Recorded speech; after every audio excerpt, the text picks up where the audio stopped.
The book Mysteries, the unpublishable memoirs, A.S.W. Rosenbach. It was very cruel. He was dickering for one of the things he had desired for a lifetime. It was in New York at one of the famous bookstores of the metropolis.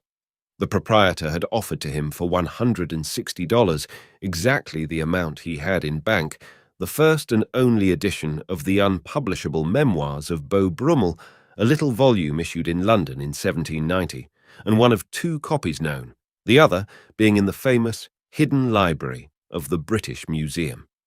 It was a scandalous chronicle of fashionable life in the 18th century, and many brilliant names were implicated therein.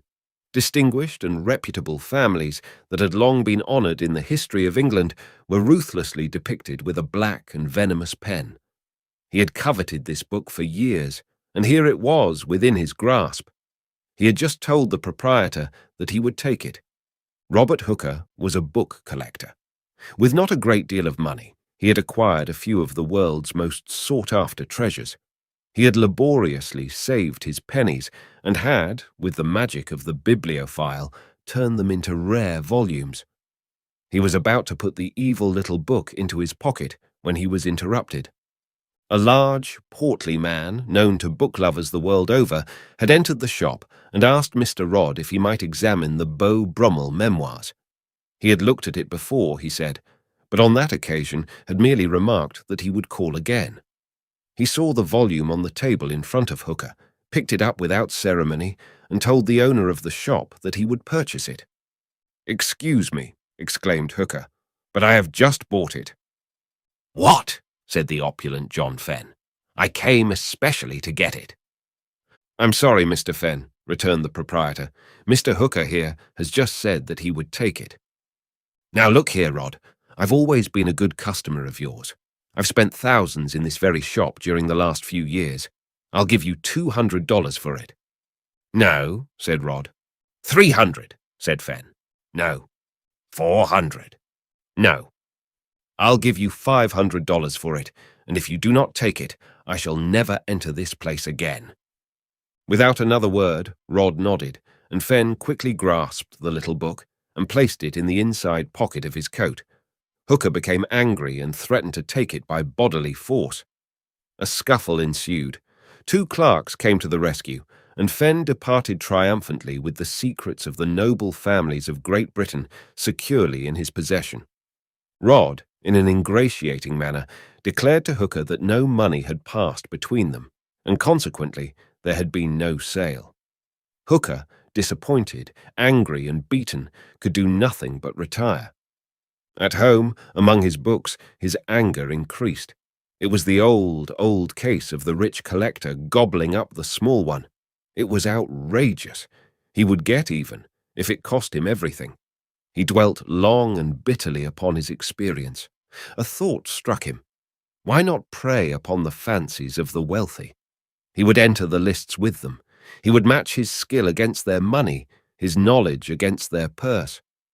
Hooker was brought up in the mystic lore of books, for he was the son of a collector's son. He had always been a student, and half his time had been spent in the booksellers' shops, dreaming of the wonderful editions of Chaucer, of Shakespeare, of rare Ben Jonson, that some day he might call his own. He would now secure the priceless things dearest to the hearts of men at no cost to himself. He would not limit his choice to books, which were his first love, but he would help himself to the fair things that have always delighted the soul, pictures like those of Raphael and Da Vinci, jewels like Cellini's, little bronzes like Donatello's, etchings of Rembrandt, the porcelains, true Ming, of old China, the rugs of Persia the Magnificent. The idea struck him at first as ludicrous and impossible. The more he thought of it, the more feasible it became. He had always been a good mimic, a fair amateur actor, a linguist, and a man of parts. He possessed scholarly attainments of a high order. He would use all of his resources in the game he was about to play, for nothing deceives like education. And it had another side, a brighter, more fantastic side. Think of the fun he would get out of it. This appealed to him. Not only could he add to his collections the most beautiful treasures of the world, But he would now taste the keenest of joys. He would laugh and grow fat at the other man's expense. It was always intensely humorous to observe the discomfiture of others. With particular pleasure, Hooker read that evening in the Post this insignificant paragraph. John Fenn, president of the 10th National Bank of Chicago, departs for home tonight. He laid the paper down immediately, telephoned to the railroad office for a reservation in the sleeping car leaving at midnight, and prepared for his first banquet. Hooker shaved off his moustache, changed his clothes and his accent, and took the train for Chicago. As luck would have it, John Fenn was seated next to him in the smoking car, reading the evening papers. Hooker took from his pocket a book catalogue issued by one of the great English auction houses. He knew that was the best bait. No book lover that ever lived could resist dipping into a sale catalogue. Hooker waited an hour. It seemed like 5. Fenn read every word in the papers, even the advertisements. He dwelt long and lovingly over the financial pages, running his eyes up and down the columns of today's transactions. He at last finished the perusal and glanced at Hooker. He said nothing for a while and appeared restless, like a man with money weighing on his mind. This, of course, is a very distracting and unpleasant feeling. Several times he seemed on the verge of addressing his fellow traveller, but desisted from the attempt. Finally, he said, "I see, friend, that you're reading one of Sotheby's catalogues." "Yes," answered Hooker shortly. "You must be interested in books," pursued Fenn. "Yes," was the brief response. "Do you collect them?" "Yes." Fenn said nothing for 5 minutes. The stranger did not appear to be very communicative. "Pardon me, mister. I am also a book collector. I have quite a fine library of my own." "Really?" "Yes. I always visit the shops when I go to New York. Here is a rarity I picked up today." The stranger expressed little interest until Fenn took from his pocket the unpublishable memoirs. It was wrapped neatly in paper, and Fenn carefully removed the little volume from the wrappings. He handed it to the man who perused so assiduously the auction catalogue. "How extraordinary!" he cried. "The lost book of old Brummel. My people were acquainted with the bow. I suppose they are grilled right merrily in it. Of all places, how did you come to purchase it in the States?" "That's quite a story. A queer thing how I bought it. I saw it the other day at Rod's on 5th Avenue. I did not buy it at first. The price was too high.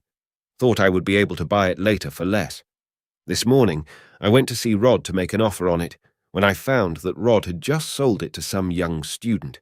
The confounded simpleton said it belonged to him. What did that trifler know about rare books? Now I know how to appreciate them." "Naturally," said the stranger. "I've the finest collection in the West. I had to pay a stiff advance before the proprietor would let me have it. It was a narrow squeak, by about a minute. The young jackass tried to make a scene, but I taught him a thing or two. He'll not be so perky next time. How my friends will enjoy this story of the killing. I can't wait until I get home."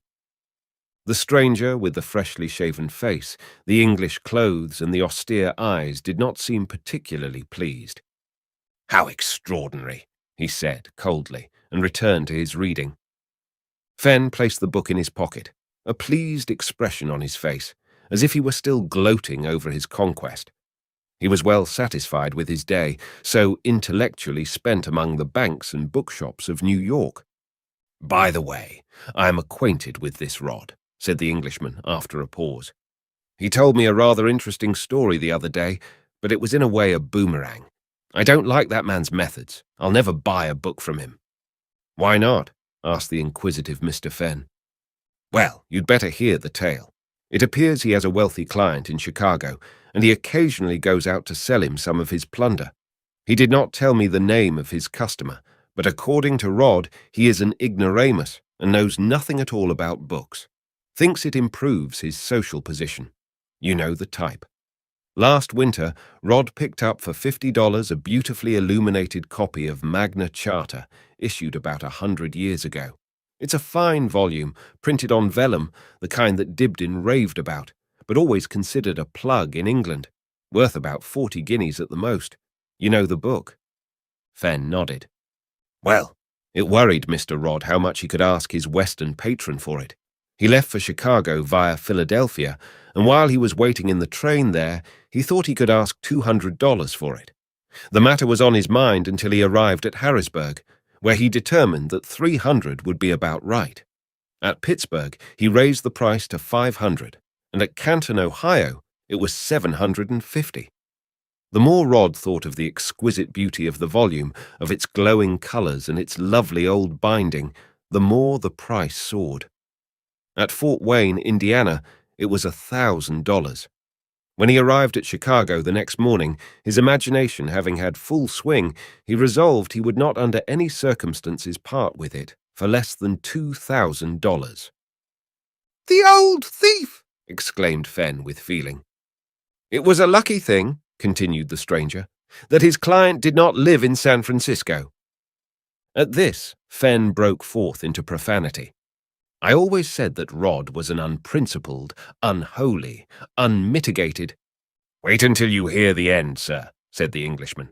That afternoon he called on the Western collector. He had an appointment with him at 2:00.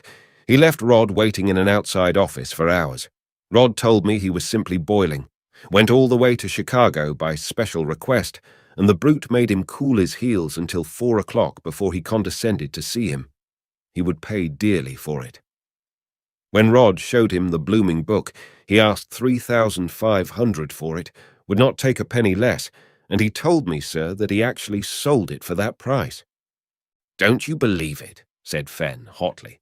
"Old Rod is an unqualified liar. He sold it for $5,000. That's what he did, the damn pirate." "How do you know, sir?" "How do I know? No, he repeated excitedly. "I ought to know. I'm the fool that bought it." Without another word, Fenn retired to his stateroom.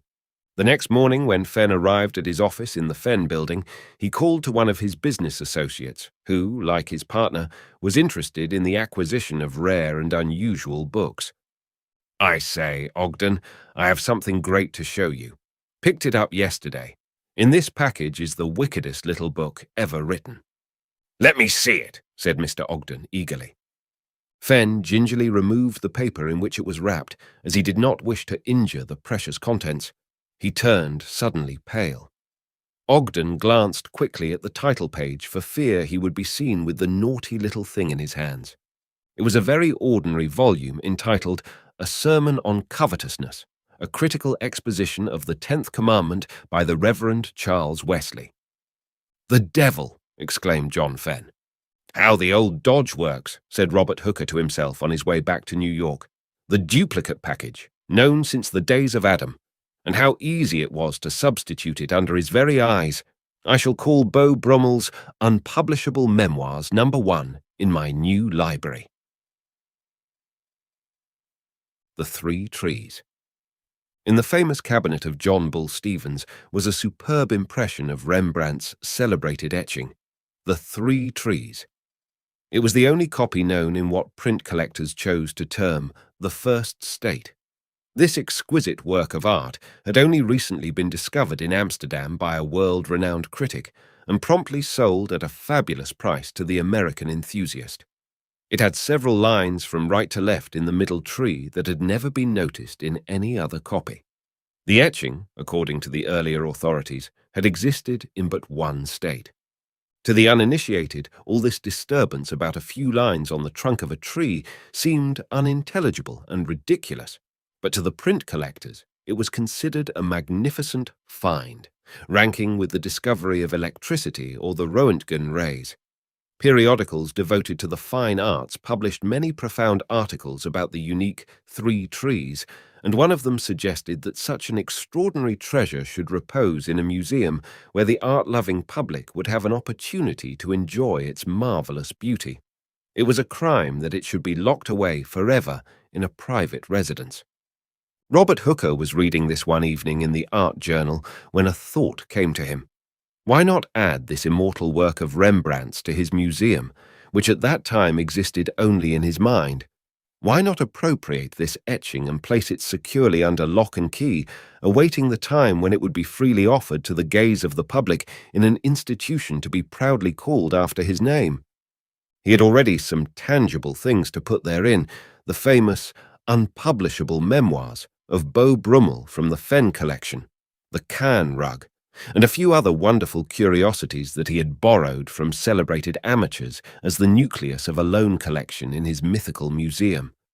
The 3 trees should by right bloom in his own fair garden. John Bull Stevens was unapproachable.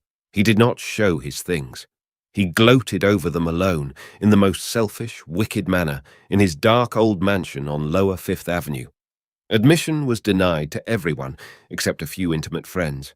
No one could see the originals of some of the world's masterpieces. Art institutes pestered him with requests to examine this or that. Celebrated students everywhere clamoured for a view of Whistler's portrait of John Bull himself, or Gilbert Stuart's more celebrated portrait of John Bull's grandfather. When curtly refused admission to his galleries, extraordinary letters were written him, full of caustic and delightful epithets, which had not the slightest effect upon him. It was said he had no conception of the universality of art, which includes kings and paupers, wicked, rich collectors, and virtuous, poor students. To make himself appear more human, John Bull Stevens at last determined to publish a catalogue raisonné of his pictures, his drawings, his etchings, and his engravings. He thought a beautiful reproduction or facsimile would be as satisfying to the critics as a view of the original. Robert Hooker, for one, did not agree with him. The catalogue was duly announced, to be published within the year, and presented to the museums and libraries of this country and Europe. Photographers and printers, art writers and reviewers were employed to get up the sumptuous work. Hooker suddenly became imbued with a passion for photography. He became intimate with the distinguished artist who was to take the pictures of the Stevens collection. Hooker became so much interested in his new work that he offered his services as an assistant, without pay, of course. It was just for the experience, nothing more. Hooker spent one whole morning in the Stevens residence helping the celebrated photographer. They were to take negatives that day of the portfolio of 17th century etchings. John Bull was there, of course, suspicious and watchful. The photograph of the 3 trees was made the exact size of the superb original. When this had been successfully accomplished, Hooker, the careless assistant, seemingly nervous in the presence of the great collector, let fall the frame that held the great etching. The glass was shattered, and Stevens swore as many picturesque and artistic curses as there were fragments upon the floor. The assistant was properly rebuked and as quickly dismissed. The unfortunate Hooker offered 60 cents to pay for the shattered glass, which was promptly accepted. He departed, covered with ignominy under the glances of the angry Stevens. That evening, a plate was made from the negative by a new intaglio process. All that night on the top floor of a dingy building on 39th Street engravers worked on the copper, bringing out the excellencies of a famous etching. Old paper with the watermark of 1631 had been procured, and all that remained to be done was the printing. By noon, the next day, a facsimile had been made, beautiful as the original itself, as poetic and as glorious as the veritable 3 trees. But what was to be done with it, now that it had been created, a true brother of the original? The fertile brain of Robert Hooker had long before conceived the answer. The clumsy photographer's assistant had deftly dropped the frame with practiced skill, leaving the etching untouched, the glass alone being injured. There is even an art in dropping a picture. But before the disgraced apprentice departed, he had heard Stevens give directions to a faithful servant. "Take that carefully to Kemble's. See that a new glass is put on it, and return to me tomorrow, without fail." The next morning, Hooker happened to stroll into the picture galleries, known everywhere as Kemble's, and actually purchased something, paying for it with real money. It came hard with him, for he no longer liked to buy things in what he termed the ordinary way. He purchased for $60 a little etching by D.Y. Cameron, and strange to say, not a frame in that great establishment suited him. One was too brown or too antique, or not the right width. The salesman, who was a good fellow, became irritated. A whole hour wasted over a $3 frame. He gave vent to his pent-up feelings by being excruciatingly polite, which is rude. He suggested that as Mr. Hooker did not see anything to suit his fastidious taste among the thousands of mouldings already shown, perhaps he would like to look through the samples in the workshop. Hooker reluctantly consented, and there among the old and new frames, in the company of gilders, fitters and mat-makers, he carefully made a suitable selection. Of course, the Three Trees was there. Its light could not be concealed. Its beauty spoke to Hooker from a far corner. This masterpiece of the etcher's art was lying on a table awaiting the glass that was to guard and watch over it. The substitution was quickly and quietly made. The little Rembrandt was carefully, nay tenderly, placed in a commodious side pocket of Hooker's coat. The treacherous younger brother was left upon the work table, where it would shine by a false light, the light of the faithless, the reflected brilliancy of the wicked. When the great museum was founded some years later, when it was acclaimed as one of the art institutes of the world, when great scholars extolled it and poets sang of it, a list of its treasures was published which amazed the critics of 2 continents. Collectors in England, in France, in New York were astounded. Mr. Stevens read with envy that it contained the only copy known of the first state of Rembrandt's Three Trees.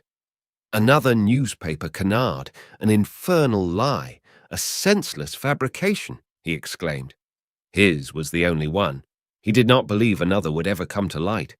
He would examine his own again. He took the etching carefully from the wall. What was the faint blur? Was it a line at the bottom? It seemed strange, for he had not noticed it before. He would get his magnifying glass.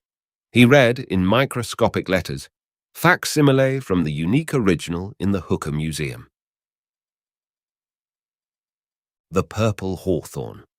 When the Appleton collection of Chinese porcelains was purchased en bloc by a well-known house doing business on Fifth Avenue, the celebrated purple hawthorn vase was considered the most precious of all. It was a large vase dating from the 17th century, and according to eminent authorities, it was of the great Qing dynasty with the curious marks of the period known as Kangxi. The vase itself was very lovely. It was oviform with a graceful, flaring neck. The exquisite design showed a dwarfed May tree with the most beautiful purple blossoms, with rare foliage and gorgeous birds painted by a great, although unknown, artist. The glazing was superb, being transparent and of unusual brilliancy. This noble work of art was valued at $200,000. 3 men of vast wealth competed for the prize, and the lucky purchaser was the eminent banker, John T. Sterling. 2 financiers, known the world over, grew purple with jealousy when they first discovered that it was to go into the Sterling collection. Their faces resembled the color of the wonderful blossoms on the hawthorn vase. Robert Hooker wanted to add to his museum this precious gift of the old Chinese gods. At the various places where the vase had been exhibited, he had often been seen gazing covetously at it. When it was offered for sale, he knew it was useless to ask the price, which was utterly beyond him. One day, Hooker read in the society columns of the Herald that Jasper Foster was going to take up his residence in Italy on account of the illness of his only daughter. He intended to sell his fine old house on 17th Street and all the furniture that it contained. Now, Jasper Foster was celebrated for one thing only. His name was known to fame, but for a single object. He was the owner of the mate of the celebrated purple hawthorn vase in the Appleton collection. Foster was an extremely modest, unworldly, retiring gentleman.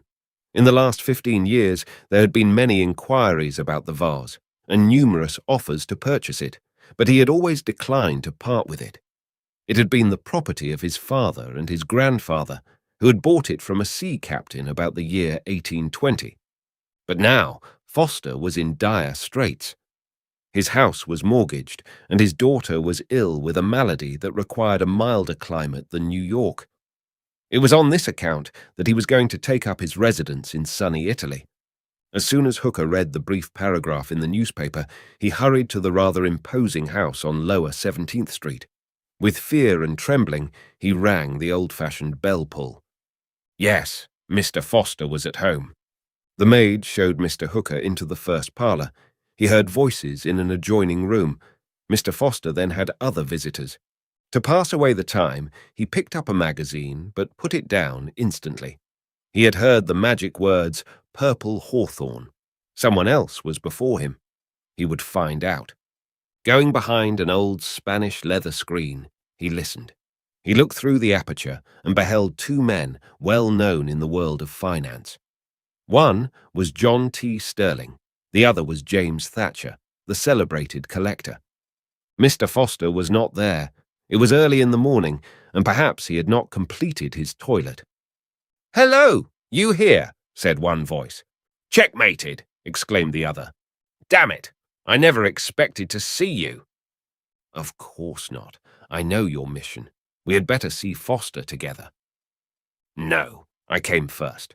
I claim the privilege of the first interview." "No, I shall speak out. There is no use for us to bid against each other. It would spoil the market. I'm sure we can come to some agreement." "No, I own the Appleton vase, and by right I should possess the other. It would make the finest pair of vases in the world. It will look magnificent in my house on Fifth Avenue." "Don't be a hog. Foster does not know its value. He was offered $5,000 for it after the Mary J. Morgan sale in 1886. If we offer him $15,000, he will think it a gold mine. You know he needs the money. If you offer more, he will become suspicious." "I suppose we both can't have it. We'll toss for it. That is when the business details are over. You make an offer of 10, and then 15 or more if necessary. Your hand upon it. Play fair. This is not the stock market." The two eminent financiers grasped hands. An instant later, Mr. Foster entered. "Sorry to keep you waiting, gentlemen." "Not at all, Mr. Foster," replied Sterling. "We read in the papers you were going to Italy and thought you would like to dispose of some of your curiosities. May we look around?" "Certainly. I would like to sell some of the things. I hate to do it, but to be frank with you, the illness of my daughter has proved a great expense. I'm forced to sell out." The two gentlemen looked around. One purchased a Satsuma vase for $100, 75 more than it was worth. The other, after much consideration, bought an East Indian brass bowl for $50, an extravagant price. They seemed to ignore the beautiful vase in a glass cabinet in the corner. They were unconscious of its existence. "I have something really fine, gentlemen, the hawthorn vase purchased by my grandfather. You know about it?" "I heard something of it once, but I've forgotten all about it. I would be glad to look at the vase." They bent their heads. A thrill ran through them as they beheld the wonderful purple and the perfect glaze. "That's not bad. Of course, its shape might be better. People nowadays want the green or black. I have a beautiful family rose. What do you want for it?" "I've never looked at it in that way. What's it worth to you? Some years ago I had a good offer on it, but I didn't need the money then." "Well, I'll tell you what I'll do. I don't want to be small about it.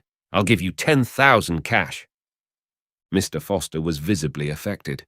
"That is a good price, but I need more than that to see me settled in my little villa in Tuscany. What is your very best offer?" "I'll give you $15,000, and not a cent more, and that's a mighty liberal offer." "Well, that's all right. I'll let you know tomorrow." "Why not now?" "I want to consult my daughter, Caroline." "Well, I'll not hold my offer open another day. I'll be here tomorrow morning at this time. Please don't keep me waiting. You know I'm a very busy man." They paid Mr. Foster for their wares and passed out, one with an old vase and the other with a brass bowl in his hands. "I think we've got him," Hooker overheard one of them say as the two passed by him in the dimly lighted room. "Yes, worse luck." Hooker knew it was useless to make other offers. He had not the bank account to compete with the famous connoisseurs that had just left, and he knew Mr. Foster was a gentleman of the old school and would not use one offer to secure a better one. "Good morning, Mr. Foster. Why have I the honor of this visit?" "Well, to tell the truth, I read in the Herald that you were going to move. I would like to know at what price you hold this house and lot." "Well, I'd sell cheap. Properties in this section are not worth what they once were. It is assessed at $70,000. There is a mortgage on it of 60. I take 75 for it. This section is too antiquated for residences, and business is moving uptown. But I want it for a residence. May I look through it? Of course. Hooker examined all the rooms, noted the old-fashioned plumbing, and said that the whole house needed a thorough going over. Well, I think I'll take it, he said at last. Do you want the old furniture? I would sooner buy it furnished, that is, if I could buy it at a price. This was a golden opportunity for poor Foster. To sell his house with its worn furniture and the vase in a single day was an achievement. I would sell the house and contents entire for $85,000. I must exempt one vase, however. I've just been offered $15,000 for it. Not for a single vase? Yes, would you like to see it? It's not much use, but I'm naturally curious.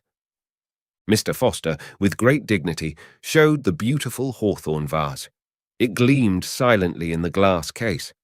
What? $15,000 for that? Perhaps, if it is really worth anything like that, I can afford to speculate. I might obtain a better offer on it. I'll give you $95,000 for the house and its entire furnishings. No, the lowest is $100,000. Done! I'll take a chance. Give me an agreement of sale, and the matter's ended. Robert Hooker had a white elephant on his hands. The house was really worth but the value of the mortgage, and the furniture scarcely $5,000. What was he to do? $35,000 was a great deal for a poor man to give for a vase. He removed the vase that afternoon to his own modest apartment and requested Mr. Foster to refer anyone interested in its purchase to him. At 10 o'clock next morning, he had an unusual visitor at his flat in West 89th Street. John T. Sterling had called to see him. Hooker went into the living room, visibly embarrassed in the presence of the great man. Good morning, Mr. Hooker. I'll state my business quickly. Mr. Foster tells me you purchased yesterday his house and furniture. Now I'd like to buy it if it's in the market. I think I could turn it into a garage. I need one in that neighborhood. I'll give you 10% more than it cost you. No, not at all. I'll tell you what I'll do. If you give me $115,000 for the house and its contents, as it is now, I shall call it a bargain. It'll be a quick turn. All right. We'll go down to my attorney's at once and draw up a bill of sale.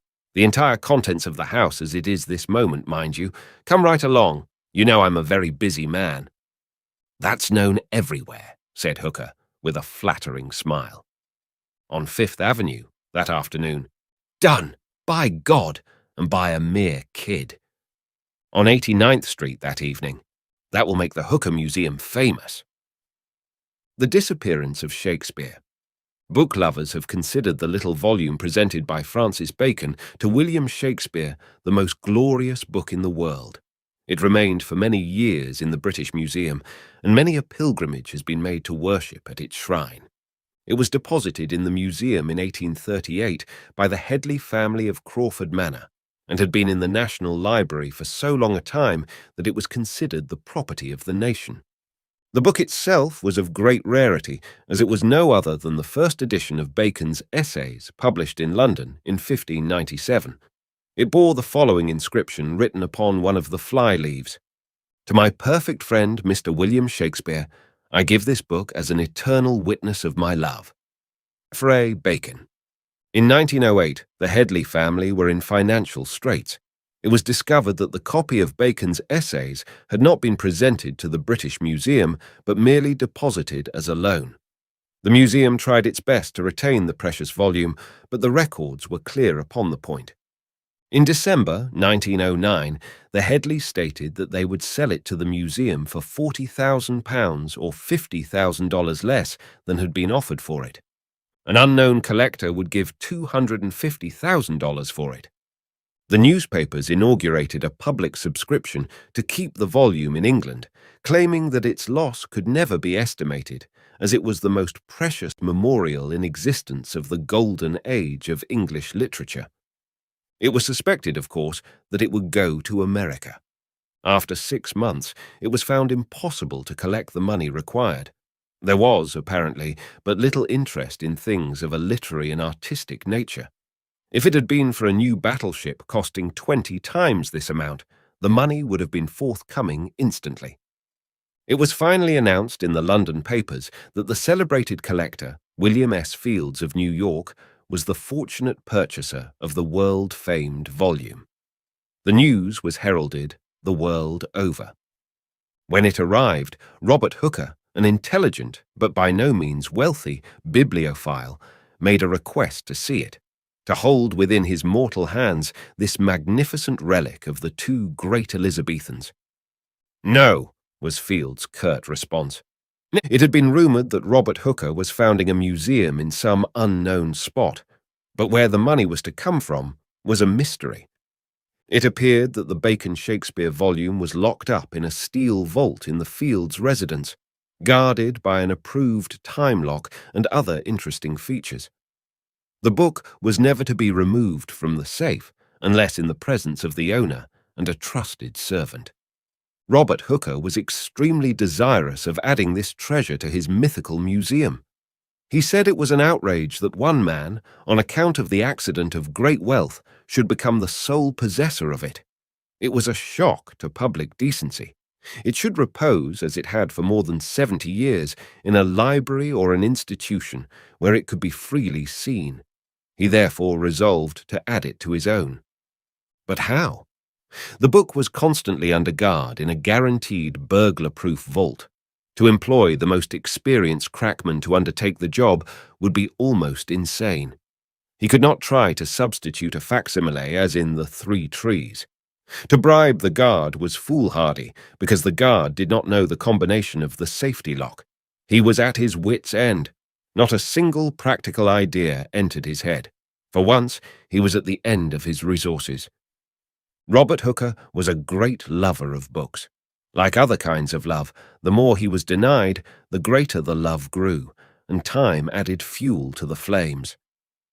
One evening in his library, he was thinking what a pity it was that he could not see with his own eyes this evasive little book when an idea flashed through his brain. That night he did not sleep. The following day, Hooker paid a visit to an old building in Lower New York. It was the United States Custom House. He asked to see an appraiser whom he had known from boyhood days, and he talked with him for an hour about the weather, the baseball score, and other absorbing questions. "By the way, Gerard, that was a nice purchase Fields made last month. I mean the Bacon volume. I suppose you saw it when it came through the customs." "No, I don't remember it. That's curious." "Well, at any rate, it was free of duty by age." "I know that, Hooker. But even so, everything worth over $10,000 I personally examine." "Well, it doesn't make much difference. The book should come in without paying duty. Perhaps it came by another port." "No, through this. All Fields things come here. We are told to always hurry his through. He's got lots of pull, and we like to oblige him." "Yes, of course. But Fields, too, has to obey the letter of the law. I want to look this thing up." Mr. Gerard was gone for over half an hour. He returned. "Here's the thing. Look at this consular invoice. Bacon's Essays, 1597, £200. But what good does it do? The book comes in free if it's worth $1 million. "I know, but Fields wanted this cleared the very day it was received. He or no one else has a right to undervalue, even if the article does not pay duty. I'm going to find out about this. I'm going to get that book back and examine it. Fields or no Fields, he must obey the law. I might get fired for this." The owner of the Bacon was much disturbed. Mr. Fields did not like the publicity that followed the newspaper revelations. He was much annoyed at one newspaper, which said that if he undervalued non-dutiable things, how about those that carried a high impost? Of course, the whole matter was nothing, and yet he was vexed. He did not like the notice that a Treasury official was to call for the sacred package that reposed within the solid walls of his safe. The next day, a gentleman with an order from the Treasury Department of the United States paid him a visit. It was an official messenger in a blue suit with a conspicuous nickel badge. The great steel doors were opened and closed.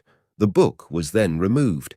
An instant later, the click of the lock was heard. The other treasures in the vault were safe against the machinations of men. 20 minutes later, another official called. Mr. Fields thought at first it was the same gentleman returning. He came for a book that had been undervalued at the custom house. "What? I've just given it to one of your men." "Impossible, Mr. Fields. This order was issued to me." "Why, that's a fake. Why, the one just presented to me had a big red government seal on it. It was signed by the head of the Treasury." "Must have been a forgery. This is merely an order signed by Mr. Bond, the representative at New York. But it's genuine." The various theories of the robbery that were advanced would have filled many volumes. Even the British Museum was suspected. Mr. Girard, the appraiser, felt in his inmost soul that Robert Hooker knew something about it. He told his story to the greatest detective in the world, who was in charge of the case for the government. He did not want to issue a warrant for Hooker's arrest without any evidence whatever. He could not take into custody an honourable gentleman merely on suspicion. He had to have tangible proof. The great detective accordingly employed 3 able assistants to examine every nook and corner of Hooker's house, including his library. All this was done during the absence of the owner. The police even employed pickpockets to jostle him on the streets to make sure the book was not upon his person. Hooker had been under surveillance 3 hours after the robbery. It was either in the house or he was not guilty. Every book in his large library was examined. The police authorities finally had a complete catalogue of his collection, which someday will make interesting reading. The detectives took pen and pencil and noted the titles of every volume with the year of publication. They admitted that bibliography and literary work was not to their liking. It lacked excitement, and they all agreed it was only fit for poets, professors, and other inferior persons.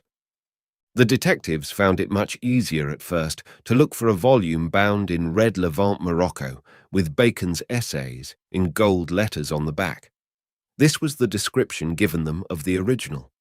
Fearing some error and being naturally suspicious, they were compelled to be scholarly and open the volumes, but they did not find one dated 1597 or which answered in any way to the form and matter of the missing volume.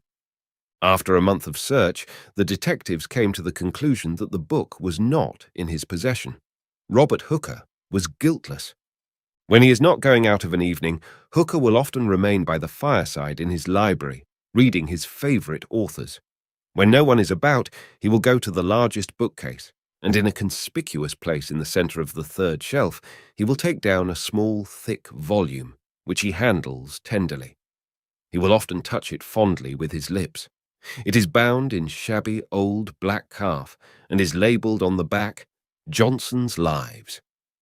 Opening the volume, you will see the curious title page, which reads, "The History of the Lives and Actions of the Most Famous Highwaymen and Robbers, by Charles Johnson, London, printed in the year 1738.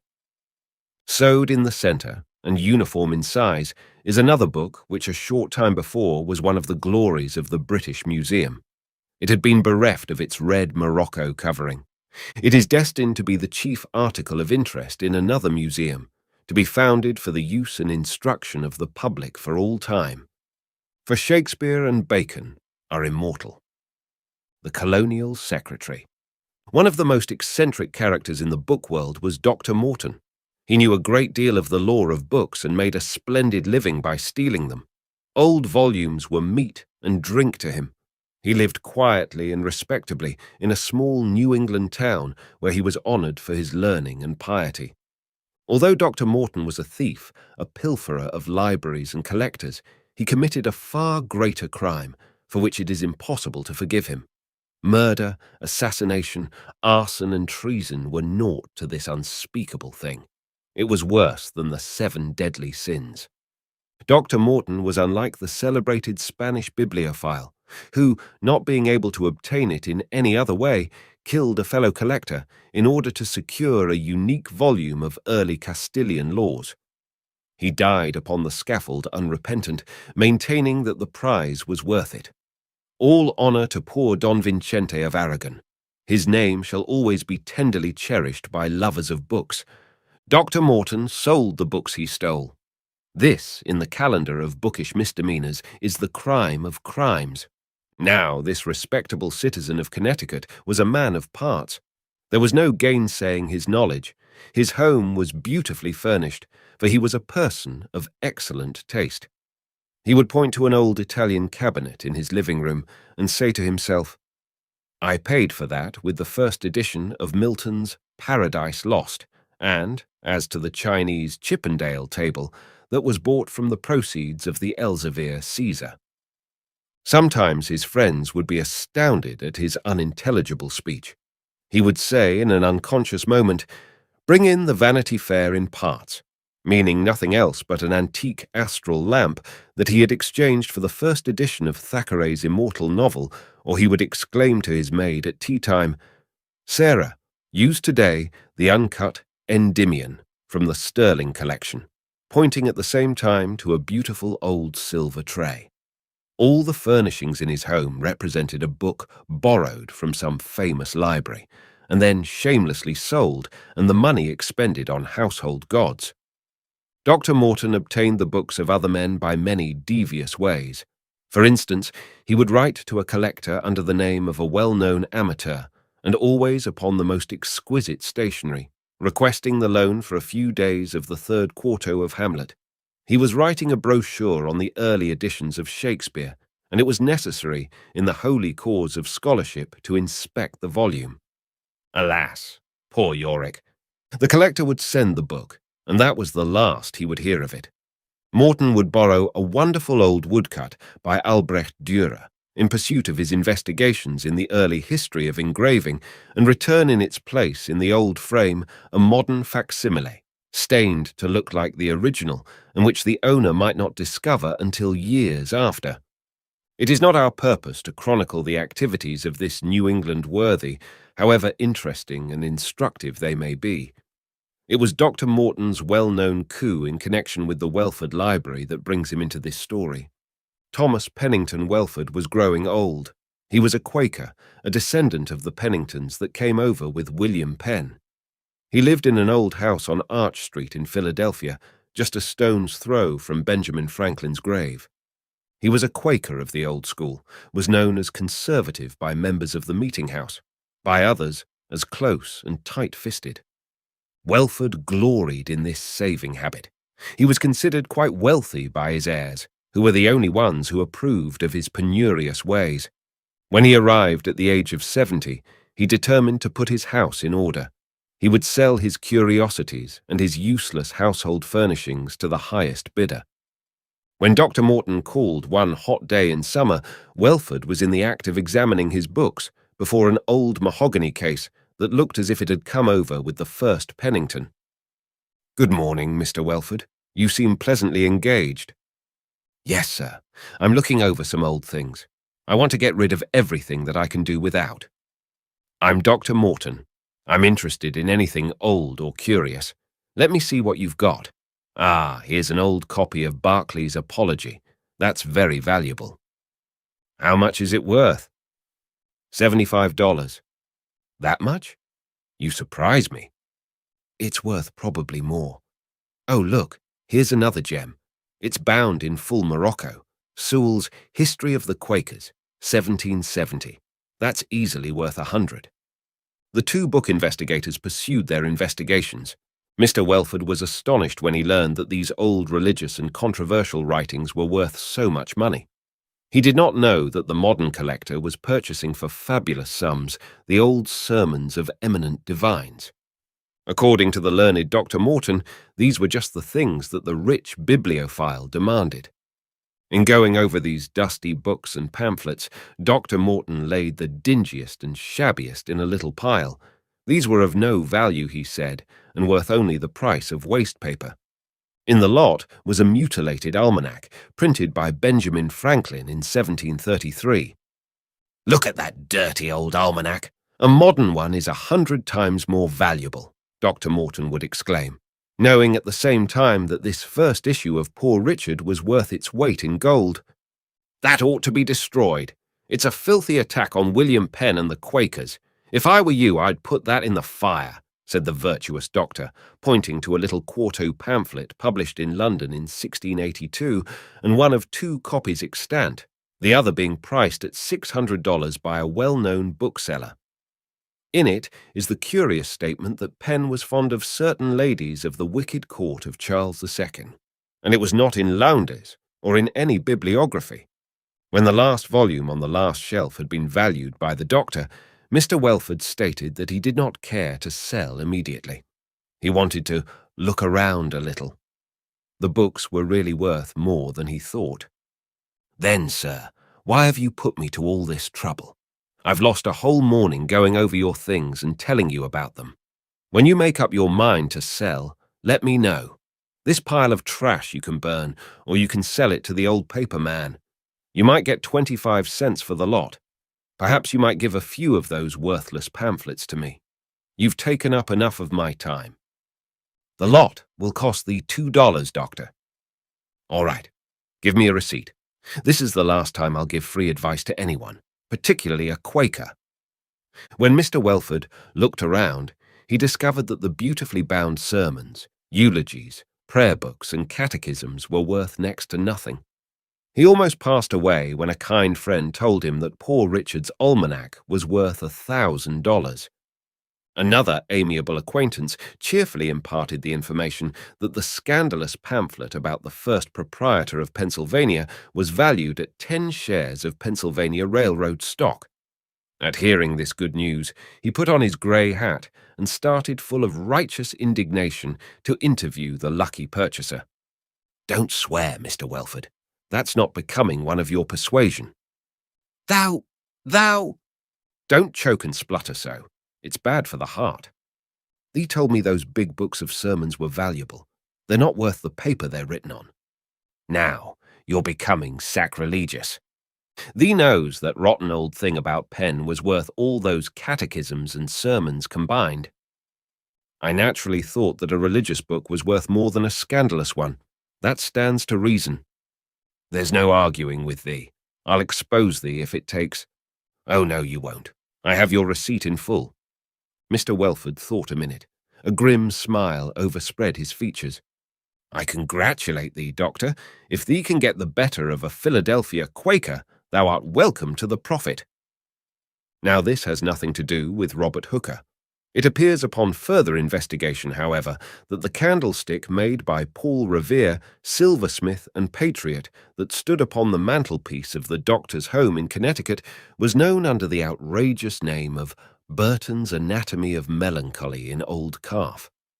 Why this candlestick was catalogued in this mysterious way was known only to Dr. Morton.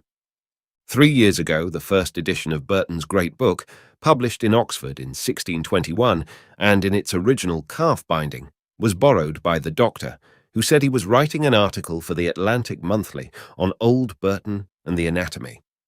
The owner of the book could not resist the gentle demands of the true scholar and sent the volume. He ought to have known better, for his name was Robert Hooker. It was not soothing to the imaginations of book lovers when it became known that the 2 gems from Welford's library had gone into the rapacious hands of Dr. Morton, to be turned into an old mahogany sofa or a colonial highboy. It was criminal and must be prevented at all costs. And Robert Hooker, smarting under the recollection of the loss of the anatomy, thought he would like to add wicked Penn and Poor Richard to his household. They would prove a considerable addition to his Museum of the Imagination. How to secure them was a problem. Ordinary methods could not be applied to the extraordinary Dr. Morton. The wisdom of the serpent was as nothing to the vivid intellectuality of the Connecticut sage. It must be confessed that only New England could have produced him. Only the rarefied, bookish atmosphere of 300 years could have engendered a creature of such genius. Hooker never despaired. A remedy was close at hand. He was walking one day on 39th Street, and just off Broadway he noticed a very handsome mahogany secretary in an antique store. He entered the establishment and asked its price. $100, said the proprietor. This piece is believed to have been once the property of Thomas Jefferson. I purchased it from one of his heirs. I'll take it, said Hooker simply. 3 weeks later, Dr. Morton entered a little shop on 4th Avenue. He had received a letter from the head partner asking him to call the next time he came to New York and inspect a piece of colonial furniture of the greatest historical interest. The doctor was almost carried away when he beheld the beautiful relic of Revolutionary days. This would grace his home with rare charm. He asked the price. $4,500. I don't understand. Why is it so valuable? That's Thomas Jefferson's desk. It comes from his heirs. The Declaration of Independence was written on it. That's a pretty story. Where's your proof? Without documentary evidence, it's not worth more than $100. I have the proof, Doctor. Look here. The proprietor then rolled back the top. He put his finger upon a secret drawer. He took out a letter and handed it in silence to Dr. Morton. He read as follows: Monticello, June 12th, 1821. This secretary, which is 5 feet 4 inches high and 3 feet wide, made of Santo Domingo mahogany, was purchased by me in Philadelphia in November 1775 of Robert Aitken, the printer. Upon this desk I wrote in my home on High Street near 7th the celebrated instrument known as the Declaration of Independence.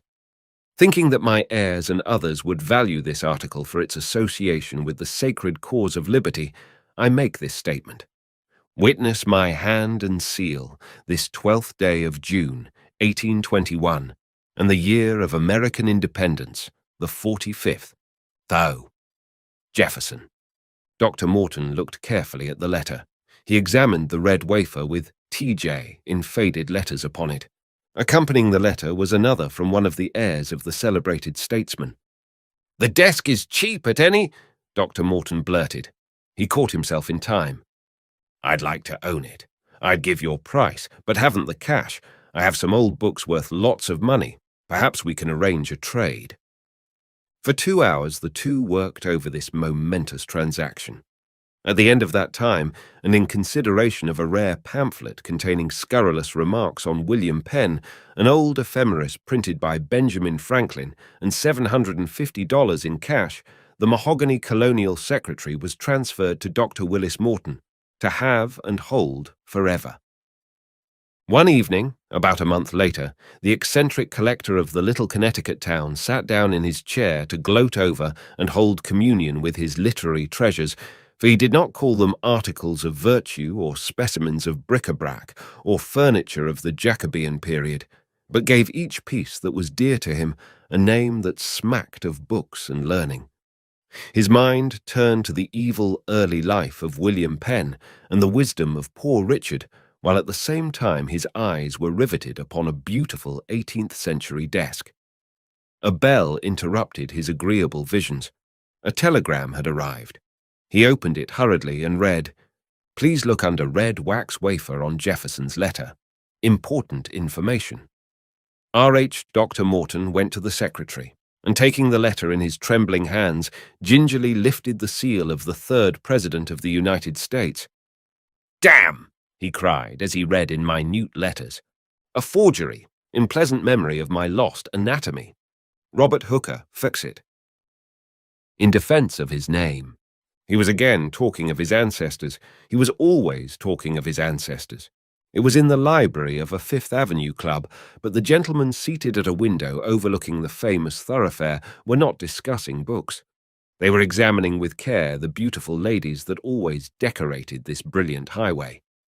"That, with the blue bonnet and the short blue sleeves, is Mrs. Wilberforce Andre," said John Stuyvesant de Puster. "Her husband is a descendant of Varick, who served as aide-de-camp to General Arnold." "That doesn't make her more attractive," said Robert Hooker. De Puster ignored the remark. "My great-grandfather—" "We know all about him," chorused the others. "Let up, please. Have mercy on us, it's a hot day." "My great-grandmother on my father's side," persisted de Puster. "We know all about her," the others answered wearily. "But Mrs. Andre reminds me of an interesting story, and you are always looking for stories. In January 1779, my great-grandfather was serving on the staff of Benedict Arnold, As you know, it was he, John Stuyvesant de Peyster, my namesake, who rescued the colours so gallantly at Saratoga, who fought at Germantown, who almost starved at Valley Forge, who rescued General Greene at the risk of his life, who was wounded with 2 bullets in his flank at the Battle of Trenton, who served so brilliantly under Mad Anthony Wayne, who— The others looked at each other furtively, with misery indicated on every feature. One of them, the great autograph collector, Robert Hooker, nervously twitched his fingers. He seemed in agony and looked around, evidently for signs of relief. "Who received a medal for gallantry at Monmouth," chronicled the voice in a perfectly satisfied tone, "who rebuked Colonel Tarleton, who was praised even by the British commander Lord Howe, who sat at the court-martial of André, and who—" "Was a traitor to his country," said Hooker quietly. Everyone looked uneasy.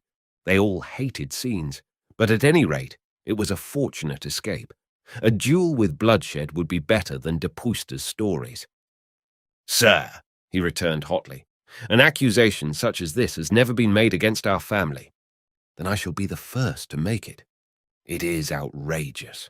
A damnable lying statement, and you've got to prove it. I'll force it back into your throat, you slanderer.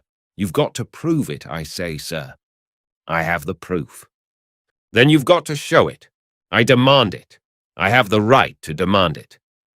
2 weeks from now, there will be sold at the Amherst auction galleries an autograph letter of General Arnold, in which he speaks of General de Peyster as an accomplice, who was ready to turn over to the British cause his honour and his sword. The catalogue will be issued in 2 weeks' time, and the full text of the letter printed. It might be well for your precious family that this letter remains unpublished. "I'll look it up at once," said de Peyster. "Until you prove your statement, I'll not notice or speak to you, sir." A week later, an old autograph letter was shown to him at the cataloguing rooms of the auction house. De Peyster had called every day, but it was a week before he was allowed to see it. It was to be sold as the property of a gentleman. With trembling hands, he examined this tomb of the secrets of the illustrious de Peyster, this time-stained document with faded writing. The letter read as follows: "Robinson's House, September 2nd, 1780. Sir, everything is progressing as agreed. I have secured a pass for Het Smith. I suppose the ordnance at West Point is the same as given. What of the military force? We have not enough to help us on this side. We need more than 2, a third or fourth person is required.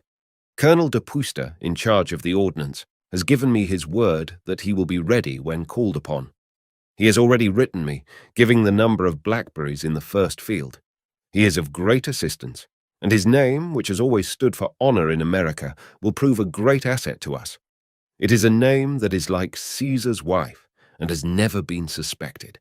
I have supplied the third helpmate. Will you furnish our fourth? I am, sir, with great respect, your most obedient humble servant, Gustavus. Major John Anderson."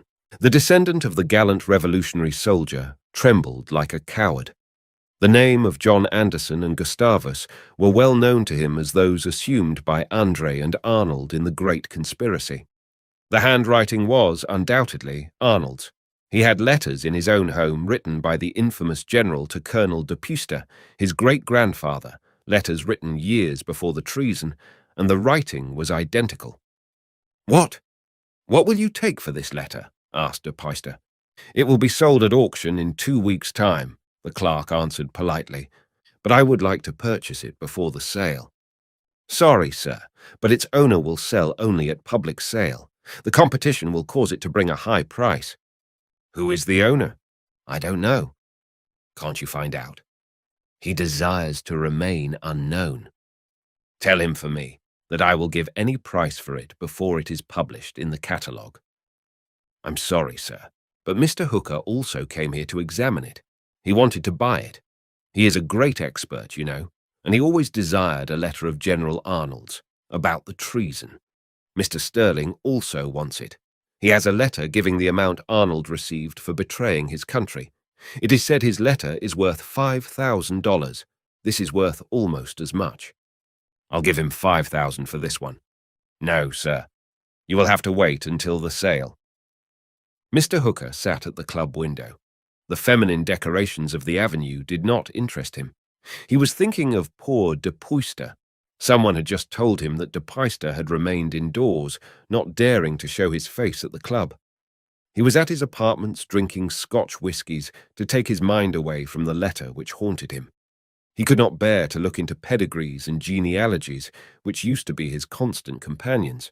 Hooker was actually sorry for the descendant of the stalwart revolutionary hero who dared not face his friends, much less his enemies. He would give the old man a tip, he said to himself.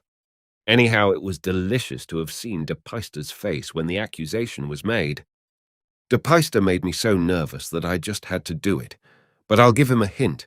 I'll write him, telling him perhaps the letter is a forgery. That will give him a chance. As a gentleman of honor, I shall write him.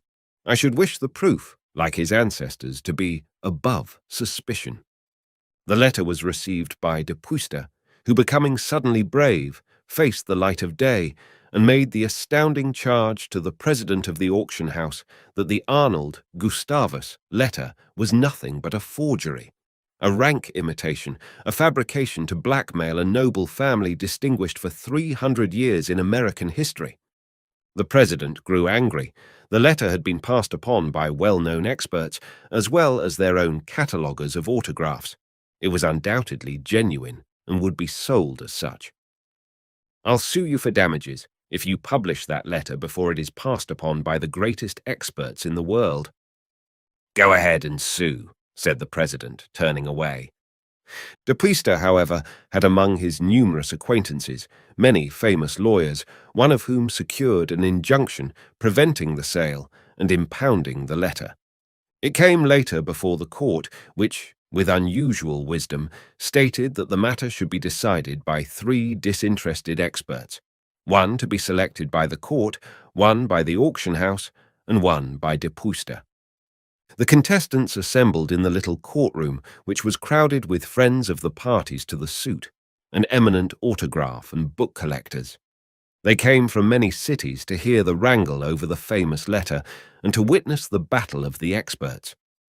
The name of each expert was placed in an envelope and sealed. The appointment of the court is Robert Hooker, announced the judge, tearing to pieces the envelope. The expert for the defense, read the judge, tearing open another envelope, is Robert Hooker. The expert that will represent the plaintiff, continued His Honor, breaking with his fingers the manila paper, is Robert Hooker. All eyes were turned to the corner where Robert Hooker sat unconcerned. He seemed, in a measure, overwhelmed by this new distinction. He had been known the world over as a collector of autographs and manuscripts, but he had never been called upon as an expert. Hooker arose. He examined the letter, but for an instant. I have formed an opinion, Your Honor. So soon? Yes. What is your decision? It is a forgery. Are you certain? Without a shadow of a doubt. Why are you so positive, queried the judge, when so many other authorities state that it is genuine? I am positive, said Hooker, because I wrote it myself. There was an uproar in the court. Please explain, sir, said the judge sternly. De Puyster had become such a pest, such a terror to his friends by his family anecdotes and antique stories that I could stand it no longer. I was literally bored to death. I made the charge in jest. De Puyster took it so seriously that I was compelled to supply the proof. I purchased an old sheet of writing paper with the watermark of the Revolutionary period.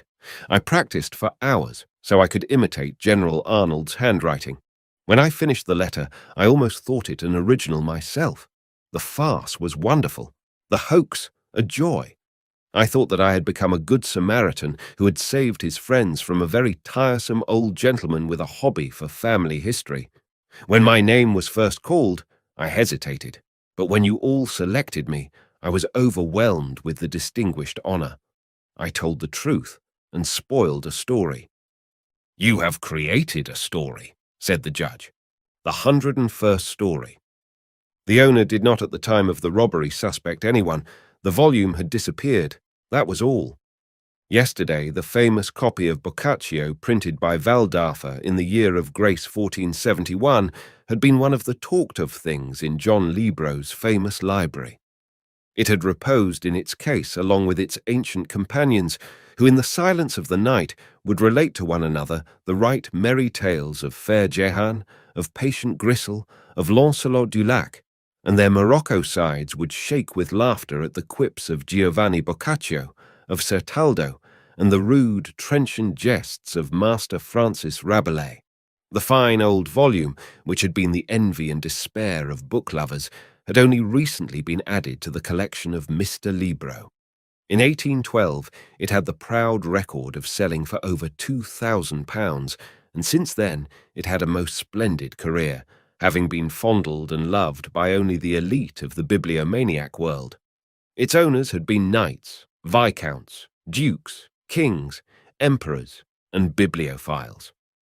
On the night of December 12th, 1910, the Waldorfer Boccaccio, as it had been termed, had been shown to a number of members of the Maioli Club, a club consisting only of those interested in rare prints, books, typography, early manuscripts, and money.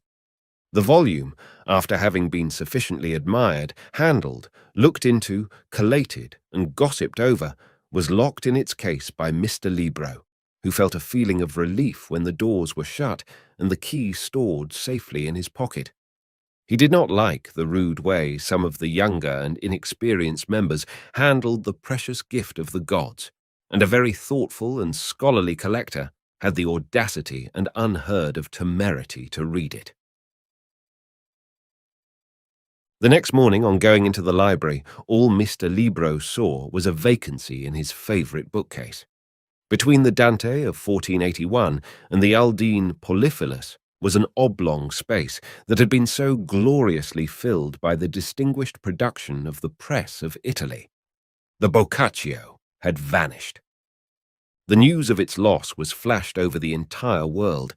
Comment on its strange disappearance was general. Articles appeared in the newspapers on how to safeguard the world's great literary treasures. The London Times had a leading article in which it was stated that America did not deserve to own things of inestimable artistic and intellectual value if it did not know how to preserve them. The first thing a gentleman does when he has been robbed is to call in a detective whose name is always a household word in novels and plays. Mr. Libro requested John Bunting to aid him with his advice, notwithstanding the fact that he had been overwhelmed with suggestions from every newspaper reporter in the United States and Canada. At noon, Bunting called. After asking the usual questions, which although a great detective he did not disdain to do, he requested Mr. Libro to tell him the names of his guests of the night before. But, Mr. Bunting, I tell you I myself locked the case, put the key in my pocket, and retired. They could not possibly have extracted it in my presence, and I saw the last of them to the door. I would like their names. But I do not suspect any of them, Mr. Bunting. That is not so, Mr. Libro, if I may be permitted to say so. You do not care to admit it, but you suspect someone of that literary club. I am suspicious of my best friends, but dare not indicate anyone.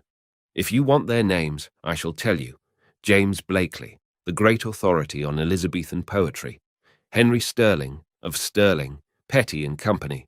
Robert Rodd, who knows more about the first editions of Paradise Lost than anyone. Edward Stevens. James Janney, that's 5. There were 6. Oh yes, Robert Hooker. He is quite a student, but does not possess the bank account to buy all the books he wants. He would spend $1 million a year if he had it. He was the underbidder on the Boccaccio. Yes, Mr. Bunting, Hooker came near owning it once. I sent an unlimited bid for it at the Sunderland sale. He tried to buy it from the bookseller who acted as my agent, when he found his own bid had not been high enough. Mr. Libro, that is interesting. It was no ordinary thief, however, who took it. The ordinary New Yorker does not know the difference between that book and one by Marie Corelli. Bunting began the investigation at once. He followed zealously every clue. A few notorious criminals who were seen in the immediate vicinity of the house were interviewed without result. One of them, who had been noticed a block from the house shortly after midnight, was locked up on suspicion. He was discharged from custody the next morning as nothing could be proved against him. This individual, who was known to the police as Bookie Phillips, had been arrested many times, but never convicted. The chief found him quite placid under the rapid fire of his questions. He had read of the lost boccaccio in the Herald, but did not understand why any self-respecting thief would stoop to steal a worthless old book. As a last resort, Bunting was compelled to investigate the members of the Maioli Club. Although they were book lovers, the detective found, much to his surprise, that they were respectable citizens. He called one day upon Mr. Hooker without giving notice of his visit. "Mr. Hooker," he said, "I would like to know about the book missing from the Libro collection. Do you know where it is?" Mr. Hooker seemed to be choking. His face grew red, and he could not answer for the moment. Bunting repeated the question, and Hooker grew angry. "How dare you ask me such a thing? You are so accustomed to dealing with thieves that you try your crude methods on everyone. The book will turn up sometime. Meanwhile, myself and all my friends will be continually annoyed by your insults and threats. Good day." The detective left. He felt sure that Hooker knew more than he cared to admit. Perhaps the book was even now upon his shelves. He would have his house and office searched. This was done. The boccaccio was nowhere to be seen. 2 years passed. The Valdafa boccaccio, which had been a day's wonder, was forgotten by all except Mr. Libro and Mr. Hooker. They saw each other rarely after the loss of the unlucky volume. In fact, they avoided each other. The incident was never mentioned among the members of the Maioli Club. It was a thing never to be spoken of at its meetings. It was, however, again to be the subject of talk and gossip. On December 12, 1912, 2 years to a day after its strange disappearance, the volume turned up in all the glory of its illuminated page and superb Morocco binding. Giovanni Boccaccio had added another story to the 100 that composed his immortal collection. And where had it been found? The last place in the entire world, in the New York Public Library. For almost 2 years it had reposed there, with no one to cherish it or dip into its witty contents. In a bookcase, side by side with other great masterpieces of literature, it had remained neglected by the inhabitants of New York, who in the newspapers of that great city figure as learned and scholarly. The old story, that the best place to hide a book was in a Wall Street broker's office, was found to be pleasant but fanciful fiction. It was far safer in the public library. No one would look for it there. On the morning of the 12th of December, a gentleman came to the inquiry desk. He appeared to Mr. Jones, one of the assistant librarians, to be interested in books on the subject of religion, so he requested the visitor to go with him to the bookstacks, as there were too many of them to carry to the reading tables, and theological books were always so heavy. While looking over the collection, the man called Mr. Jones's attention to the label of John Libro in one of them, and asked why the Decameron of Boccaccio was put among the religious books. Mr. Jones blushed. He gasped, however, when he recognized the long-lost volume. He would take it at once to the principal librarian. He first asked the stranger's name, the fortunate discoverer of the missing treasure. He gave Mr. Jones his card. Engraved thereon was B. Phillips. The newspapers were full of the curious recovery of the boccaccio, were quite facetious about it, and went so far as to call the great building on Fifth Avenue a literary mausoleum. Others suggested that the state should appropriate money for the purchase of modern sex novels, the only books that were really read. But despite the jibes and explanations, the real mystery was unsolved. How was the book stolen, and why? 3 days later, the following letter appeared in the newspapers. It is given here because it will make a fitting ending to the 101st tale of the Decameron. New York, December 14th, 1912. Sir, I have read with interest the various explanations given in the papers concerning the disappearance of the book from Mr. Libro's library. I can supply the key to the whole problem. Some 2 years or so ago, I was stone broke. One day I read that Mr. Libro had purchased at a great price the book which has caused all this commotion. I thought I would lift it some night when I had nothing better to do and sell it back to its owner or some other book crank. I called one afternoon at the Libro house with some magazines on pretense of securing subscriptions. The ruse worked. Mr. Libro ordered The Bookman, a magazine I had never heard of. He showed me one or two of his books. These maniacs always want to show you their things. I was bored to death, as you can imagine. While he was signing the subscription blank, I made a wax impression of the key to the cases. That night, I did a second story job. The window was open. I easily found the library. But where was the confounded book? I looked everywhere. There seemed to be millions of books. In one case, I noticed a shelf that was uneven. I looked at it. I saw the name Boccaccio. I placed the volume underneath my coat and left. The evening papers were filled with the news. What could I do with the volume? I could not keep it in my room, as I feared the police would find it. I did not dream that it would be missed so soon, and I did not anticipate all this fuss over a shabby old book. I tried to think of a place to hide it, but could not. One of the papers said that a Richard Hooker was the other crank who had bid for it at the auction sale. If I went to him now, he would refuse to buy it and arrest me. I tried another and surer course. That night I went to Hooker's house, another second-story job, and left the cursed book in the most conspicuous place in the library. The next day I called on him. I said I was Mr. Scott, a detective. I accused him of stealing the book from Mr. Libro. He said I lied. I told him he had the book in his house now.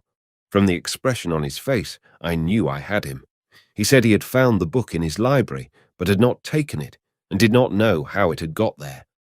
I asked him if he thought anyone would believe him. He said, no, everyone would think he had stolen it. Hooker offered me $1,000 to take the book and say nothing. I accepted $2,000 in cash. I took the book, but where to hide it, I did not know. It was under my coat when I was passing 42nd Street and 5th Avenue. A thought struck me. I would place it where it would never be found. The people here have no time to read books. It was the best place of all. In a moment, I was in the library. I threw the cursed old thing on one of the shelves. I left in great glee. At the corner of 40th Street and the Avenue, I was arrested by one of Captain Bunting's men. They tried to get something on me, but could not. I was innocent. I am on my way to London to visit the British Museum, for I find the study of books profitable. Yours very truly, B. Phillips, the Lady of the Breviary. The Abelard Missal was lost to him forever. When Mr. Richard Blaithwaite was alive, Robert Hooker had a small chance, 1 in 10,000 perhaps, of securing it and adding this beautiful memento of the Renaissance to his Museum of the Imagination.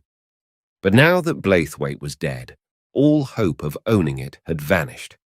Hooker would not have hesitated, in the cause of the public, to have taken it by fair means or foul from Blaithwaite, but he would not rob a woman. He was singularly squeamish upon this point. Richard Blaithwaite had left everything to his only daughter, including the famous Abelard Missal. It was a marvellous manuscript dating from the 16th century, and contained at the end the beautiful and tragic story of those medieval lovers, Abelard and Heloise. The pictures that decorated the missal, however, were its chief glory. They were the work of Giulio Clovio and executed by the great miniaturist for Philip II of Spain.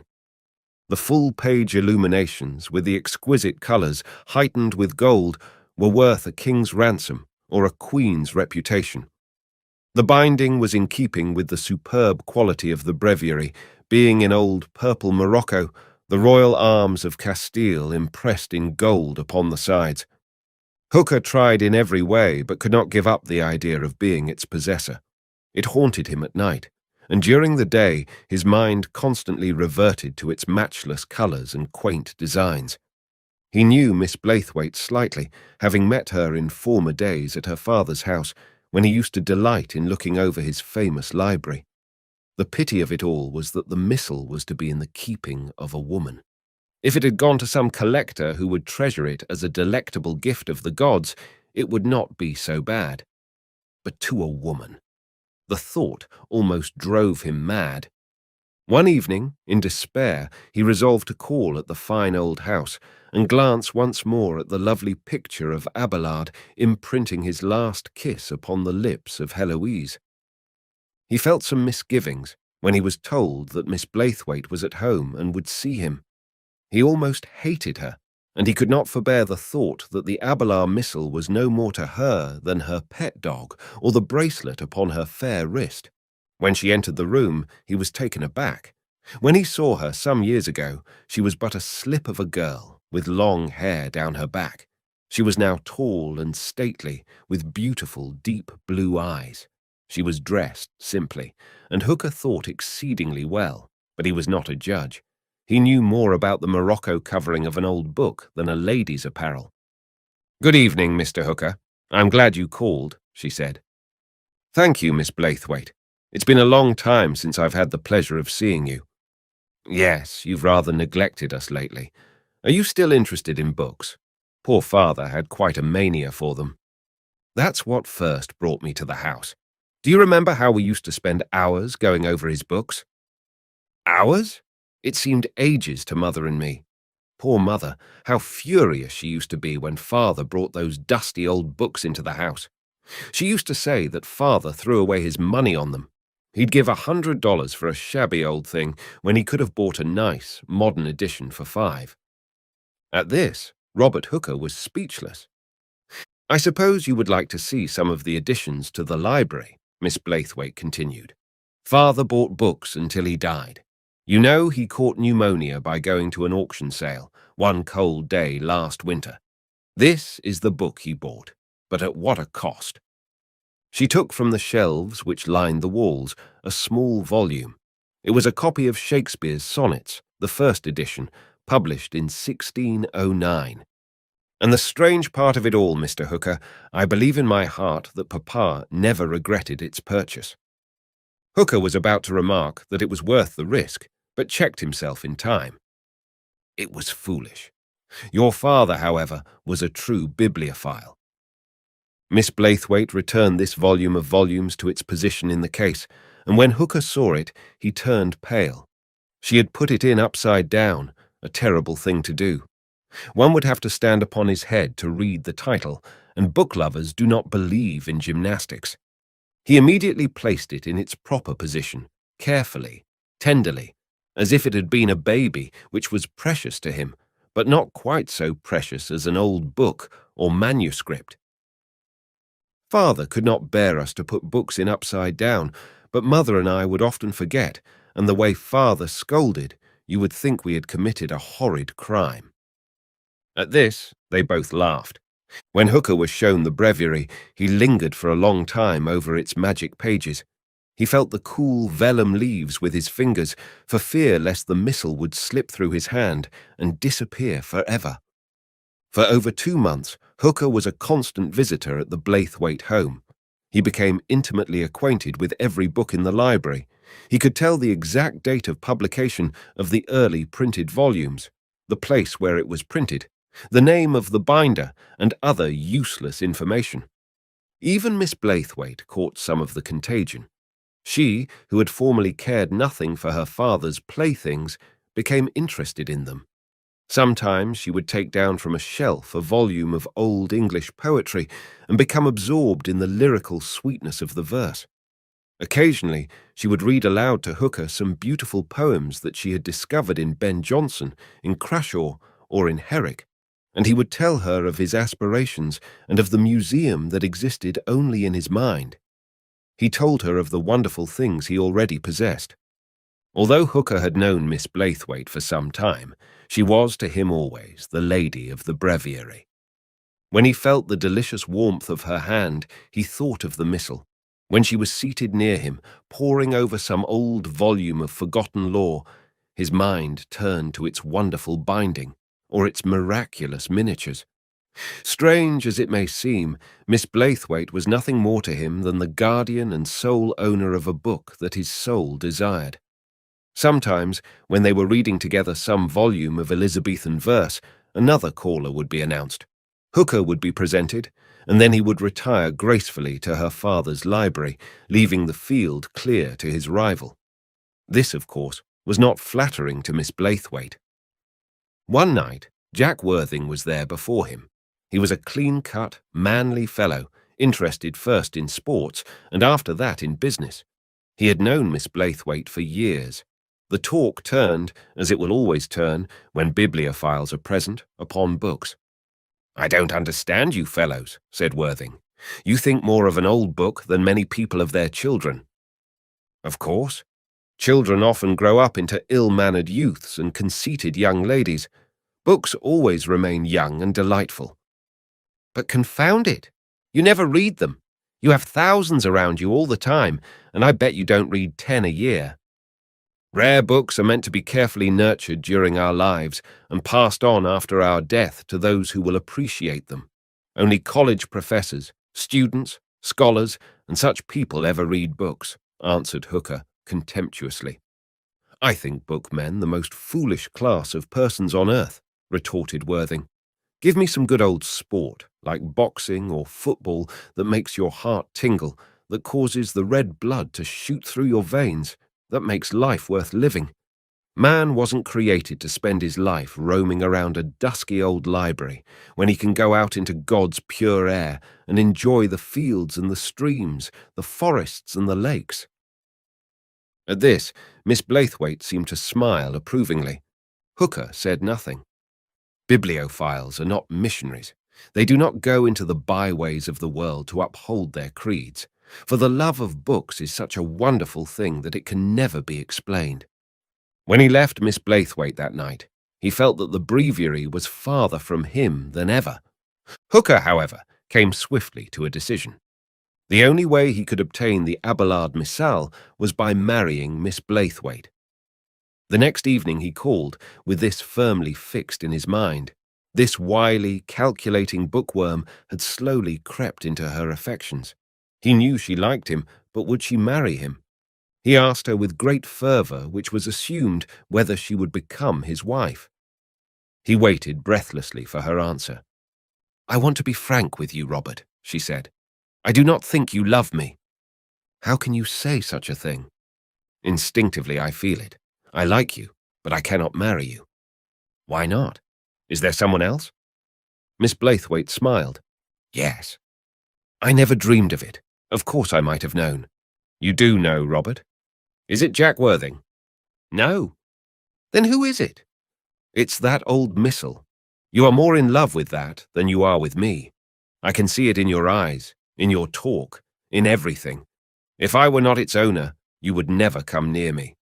"Then you will not marry me?" "No, I cannot. Do you know, Robert, I've become actually jealous of that breviary and intend to present it to some library or museum. It ought, by right, to go to the Metropolitan." "For God's sake," Hooker cried in mortal anguish, "do anything but that." For over 6 months, the forlorn bibliophile remained away from the lady of the breviary. Somehow or other, it was not the missal which was foremost in his thoughts. His books, his autographs, his porcelains, his engravings had no longer the charm they once had. He no longer took an interest in the auction sales, and the catalogues that came to him would lie neglected upon his desk. He looked with particular distaste upon the 3 Trees and the unpublishable memoirs and the Shakespeare-Bacon volume. He even thought of returning them to their owners. The great institute to be founded and called after his name was a thing of the past. He had acted like a cad, he said to himself. To marry a woman for an old book was almost as bad as marrying for money. One evening, Hooker came to the conclusion that he could not stand this loneliness, this desolation, any longer. He intended to leave the country, to wander in foreign lands. He would call again upon Miss Blaithwaite for the last time, but would she receive him? His heart was beating rapidly when the maid told him she was in and would see him. And there was Jack Worthing with her, looking big and manly and courageous as ever. Miss Blaithwaite seemed delighted to see him. A sudden joy seemed to overspread her features. and Hooker noticed things about her he had never noticed before. He saw the appealing dimples in her cheeks, the fine hair blowing near the temples, the exquisite shape of her ears, the wonderful turquoise blue of her eyes. And Jack Worthing was talking of books. A miracle had happened. Somehow or other, Miss Blaithwaite seemed to take a decided interest in the library left her by her father, and during the last half of the year, she was continually speaking to Worthing of first editions and Caxtons, of Elsevier's and typography, of Americana, incunabula, and such ridiculous things, and all in a jargon that was quite unintelligible to him. And Worthing determined to study the things she liked, and borrowed some reference books from a library that told of the mysteries of the book lover's cult. And when Hooker heard Worthing speak of the rare first edition of Poe's Tamerlane, he almost fainted with surprise. "Don't you want to look over Father's books, Mr. Hooker?" asked Miss Blaithwaite. "You may go in the library as usual, and make yourself at home. I have added a few things myself." "No, thank you. I'd rather remain here. Which side do you think will win the polo match tomorrow? Meadowbrook?" At this, Miss Blaithwaite and Worthing looked at each other in astonishment. Hooker thought he saw a mysterious understanding between them. He became at once insanely jealous of the athletic young man who was discoursing so eloquently of Tamerlane in boards uncut. "Meadowbrook?" persisted Hooker. "I suppose so," returned Worthing in an uninterested manner. Yes, this talk of books had become decidedly distasteful to the once enthusiastic bibliophile. "By the way, Mr. Hooker," said Miss Blaithwaite, "I've made up my mind about the Abelard Missal. Jack and I think it would be a good thing to give it to the Metropolitan Museum."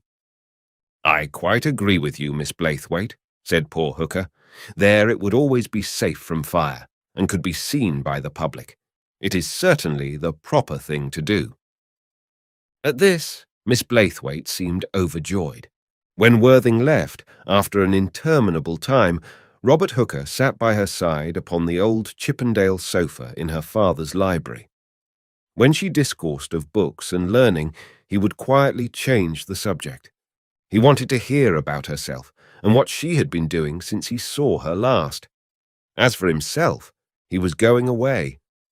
He was taking a steamer next Saturday for Europe. She asked him quietly if he did not want to take a last look at the breviary. "Damn the breviary," he said to himself. He did not care particularly about it, but she insisted. He took the precious volume from its place on the shelf, and together they looked at the marvelous illustrations that traced so vividly the history of the two devoted lovers. They glanced not at the calendar or the litany that came first in the breviary, but bent their heads over the lovely miniatures that narrated so touchingly the tragic story. When they came to the picture showing the final parting of Abelard from his beloved Heloise, Hooker looked at Miss Blaithwaite. Her eyes were filled with tears. "Robert," she said tenderly, "I'm not going to present it to the Metropolitan. I'll give it to the Hooker Museum. Then we both can always enjoy it." The evasive pamphlet. He was disappointed again. He sat alone in his office thinking of the auction sale of the day before. A copy of the rare first edition of The Murders in the Rue Morgue, the immortal story of Edgar Allan Poe, was lost to him and his heirs forevermore. He had gone to the auction with the virtuous intention of buying it, when the shabby little pamphlet with its brown paper wrappings, printed in Philadelphia in 1843, was offered. The bidding was remarkably spirited. It was finally sold to a distinguished collector for $3,800. He had been the underbidder, but what chance had a poor devil of a bibliophile against the wealthy captains of industry?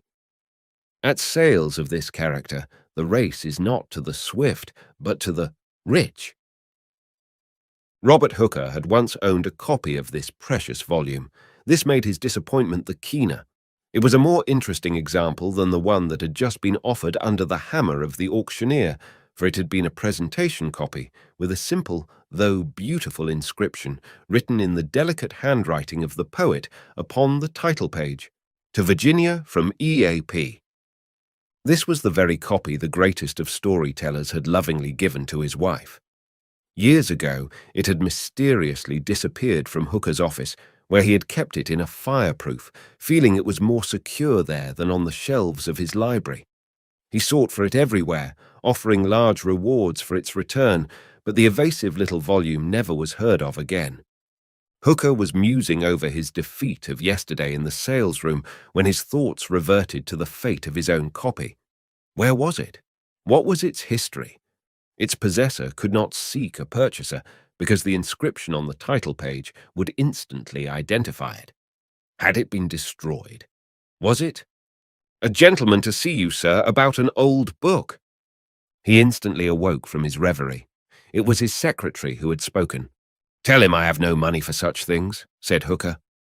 John Lawrence, his secretary, did not turn away, but waited with the flicker of a smile upon his face. He knew the foibles of his employer. He had been with him for many years, and a really good clerk always knows his master's weaknesses. "Hold on a minute, John. Perhaps I can give him a few minutes. Tell him to come in." "Hello, Colonel.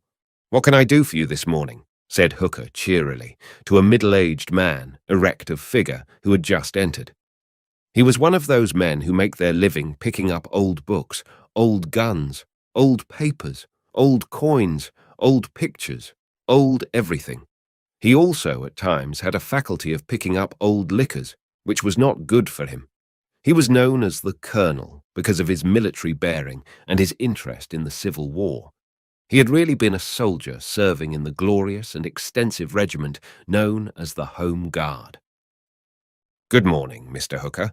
I've a matter I'd like to speak to you about, but in the strictest confidence. I'm on the track of a really fine book." At this, Hooker smiled. Although in his long and busy life and in his strange wanderings, the Colonel had secured a few good things, his finds generally turned out to be of no value. Hooker had frequently advanced him money to purchase what the Colonel termed nuggets, but when they were brought to him changed, in the twinkling of an eye, into fool's gold. "Well, what is it?" said Hooker, rather impatiently, fearing another tug at his purse strings. "You've read this morning's papers? The murders in the Rue Morgue brought at the sale yesterday $3,800 "Enough of that," retorted Hooker, who was becoming angry. "I never want to hear of that damn book again." "But I know where there's another copy," presented the Colonel weakly. "So do I, in the British Museum." "No, Mr. Hooker, right here in New York." "Where?" "But you're not interested. You just said—" "Of course I am, you old fool. Go on." "Well, the book's in an old house down near Washington Square. It'll be difficult to get. Its owner's in jail." "In jail?" "Yes, he's serving a stretch. 20 years. "What for?" "Murder." "Now, Colonel, I hope you didn't come here to amuse me with fairy tales. I'm very busy this morning." "No, that's straight. He's up for 20 years. He murdered his sweetheart. The court brought in a verdict of manslaughter, so he got a light sentence." "Well, what's that got to do with the book?" "Have patience, Mr. Hooker. You know of the Tomlinson case?" "Never heard of it." "Impossible, sir. The newspapers were filled with it at the time. 7 years ago, everyone was talking about it, and surely you remember—" "No, Colonel. 7 years ago, I was in Europe. Tell me about it." The Colonel went into details. In June of 1907, a family by the name of Clark moved into 2 rooms in a large, old-fashioned residence on 8th Street, near 5th Avenue. They were there for less than a month when they gave the landlord notice. They could not remain in the house on account of ghosts. Now everyone believes in ghosts but landlords. It injures their business. The Clarks contended that every night in the front room the most mysterious noises were heard. They called in the janitor, but he knew nothing. The strange sounds continued. They were uncanny, inexplicable. The Clarks moved out, and they were succeeded by other nervous and hysterical persons. The landlord, in desperation, reduced the rent, but still the tenants would not remain. At last, even he, who was skeptical and would not believe in hobgoblins or ghosts or spirits or any of those fantastic creatures that exist outside the material mind, resolved to investigate for himself. He literally camped in the rooms for months and heard not a sound. Every night, he determined, would be his last, and that he would not waste any more of his valuable time over the mystical phantoms of his foolish tenants. One evening, which he resolved was to be the final one, while he was playing solitaire to pass the tedium of the vigil, he heard a noise in the wall. He turned pale with fear. A cold chill ran up and down his back. A moment later, the sound of a falling coin reached his ears, and there rolled toward him from the old Georgian fireplace a shining object. It was a few minutes before he had the courage to pick it up. It was a small gold ring. He examined it carefully, and engraved therein were the initials MP from JL. He put the ring in his pocket, removed the fire dogs, the tongs, the coal scuttle, and the whole paraphernalia of fireplaces, and looked up the flue. He could see nothing. Although it was a clear night, he could not see the stars. Something was in the way. The finding next day of the poor, bruised body of little Marie Perrin up the chimney of no 8 inches was the sensation of the hour. A horrible crime had been committed, and in an unknown and terrible way. It was Edgar Allan Poe in a new guise, and his wonderful stories immediately became popular, and new editions of the tales were called for by a new set of readers. Some critics of crime suggested that the murders in the Rue Morgue had been repeated at number 8 East 8th Street. The hiding place of the body was identical with that in the famous story, and it was said that the police were on the lookout for apes, gorillas, and other animals, which alone were capable of committing such hideous crimes. The whole life of poor little Marie was laid bare. Her picture was in every newspaper, and her history was given from the day of her birth with remarkable ingenuity. The reporters, with uncontrolled imaginations, turned out from the scanty material at their hands an excellent biographical sketch that seemed and rang true, which is sufficient for the reading public. Marie Perrin had disappeared without paying her rent from No. 8 over a year ago. When the agent came to collect the arrears, he found the tenant had departed with all her chattels. This was a libel, for she was in the room but not visible. The detectives, when they investigated into the tragedy, and after asking 10,000 questions in 1,001 places, found out that Marie had a sweetheart, and that his name was Richard Tomlinson. He refused to admit his guilt, but after being prodded with the iron fork of the law, technically known as the 3rd degree, he broke down and confessed. In a fit of anger, he struck her over the head with the brass fire tongs. He had no intention of killing her or even harming her, but he had become insanely jealous of another who was paying her attentions. In fact, he said he must have been mad at the time, as he did not remember having struck her until she lay before him, quiet and cold upon the floor. After a trial lasting over 2 weeks and full of sensational incidents, Tomlinson was sentenced to spend 20 years of his life in prison. "That's an interesting tale," said Robert Hooker when the colonel had stopped speaking. "But what has all this to do with the first edition of Poe's story?" "Well, you see, Tomlinson was a friend of mine. He told me that after he had accidentally killed the girl, he was terribly frightened. He did not know what to do with the body. He had a mind to go to the police and confess all, but did not have the courage to do so. He remained in a trance, he thought, for hours, thinking of his fearful crime and the dreadful consequences. While he was in this deep, agonizing study, and not knowing what he was doing, he picked up a small book on her reading table. It was The Murders in the Rue Morgue. It was the title that attracted him, and some compelling force, what it was he knew not, caused him to read it. He told me that never in his whole life had anything so interested him as that story on that frightful occasion. Although pursued by terrible fears, he read every word, every syllable of it. The rest you know. "But, Colonel," said Hooker, with one thought uppermost in his mind, "it might be any edition, not necessarily the first. There have been hundreds of editions published. How do you know what edition it was?" "It was the first, Mr. Hooker. Tomlinson told me the girl had borrowed it to read, and that it belonged to someone who had a mania for old books, and who had kept it always under lock and key." "Do you know where it is?" Yes. Can you get it? Perhaps. I shall make it worth your while. How much do you want? All I can get. I'll have to steal it. What? Yes, I'll have to steal it. It cannot be had in any other way. Why do you start? I didn't think you'd have to do that. Yes. You see, Tomlinson, when he moved from those furnished rooms, took everything he could carry to his brother's lodgings near Washington Square. The book is in a sealed trunk on the 3rd floor. Tomlinson made his brother promise that this trunk was not to be disturbed under any circumstances until he came out of jail a free man. I've tried in every way, by bribery and everything, but his brother will not touch it. He seems afraid of that old trunk. I'll get it, however, at all costs. Are you with me? Hooker was, above everything, a true bibliophile. He instantly answered, Yes, Colonel, go the limit. I'll back you. The Colonel, without another word, picked up his hat and left the office. For 3 tedious weeks, Hooker heard no more of the book or of his curious friend, the Colonel.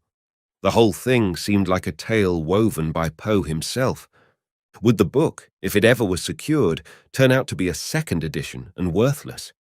Book lovers, after the strange manner of their kind, only cherish the first, the earliest issue, in the same state as it came from the master's hand, unrevised and with all the errors uncorrected.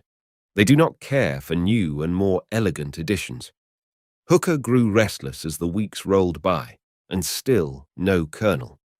One morning, as he was looking over his mail, a gentleman was announced. Then, tottering into the office, with his arm in a sling and a patch over his left eye, came the gallant Colonel. Why, Colonel, what's the matter? Nothing at all, sir. But your arm and your... That's my affair, Mr. Hooker. I've come to secure the reward of my labours. I've got the book, he said in triumph. I told you I'd get it. Where is it? Here in my pocket. Look at it. It's a superb copy. The Colonel laid before the astonished eyes of Richard Hooker the priceless 1st edition of Poe's marvellous story. It was in the original brown printed wrappers, just as it was published.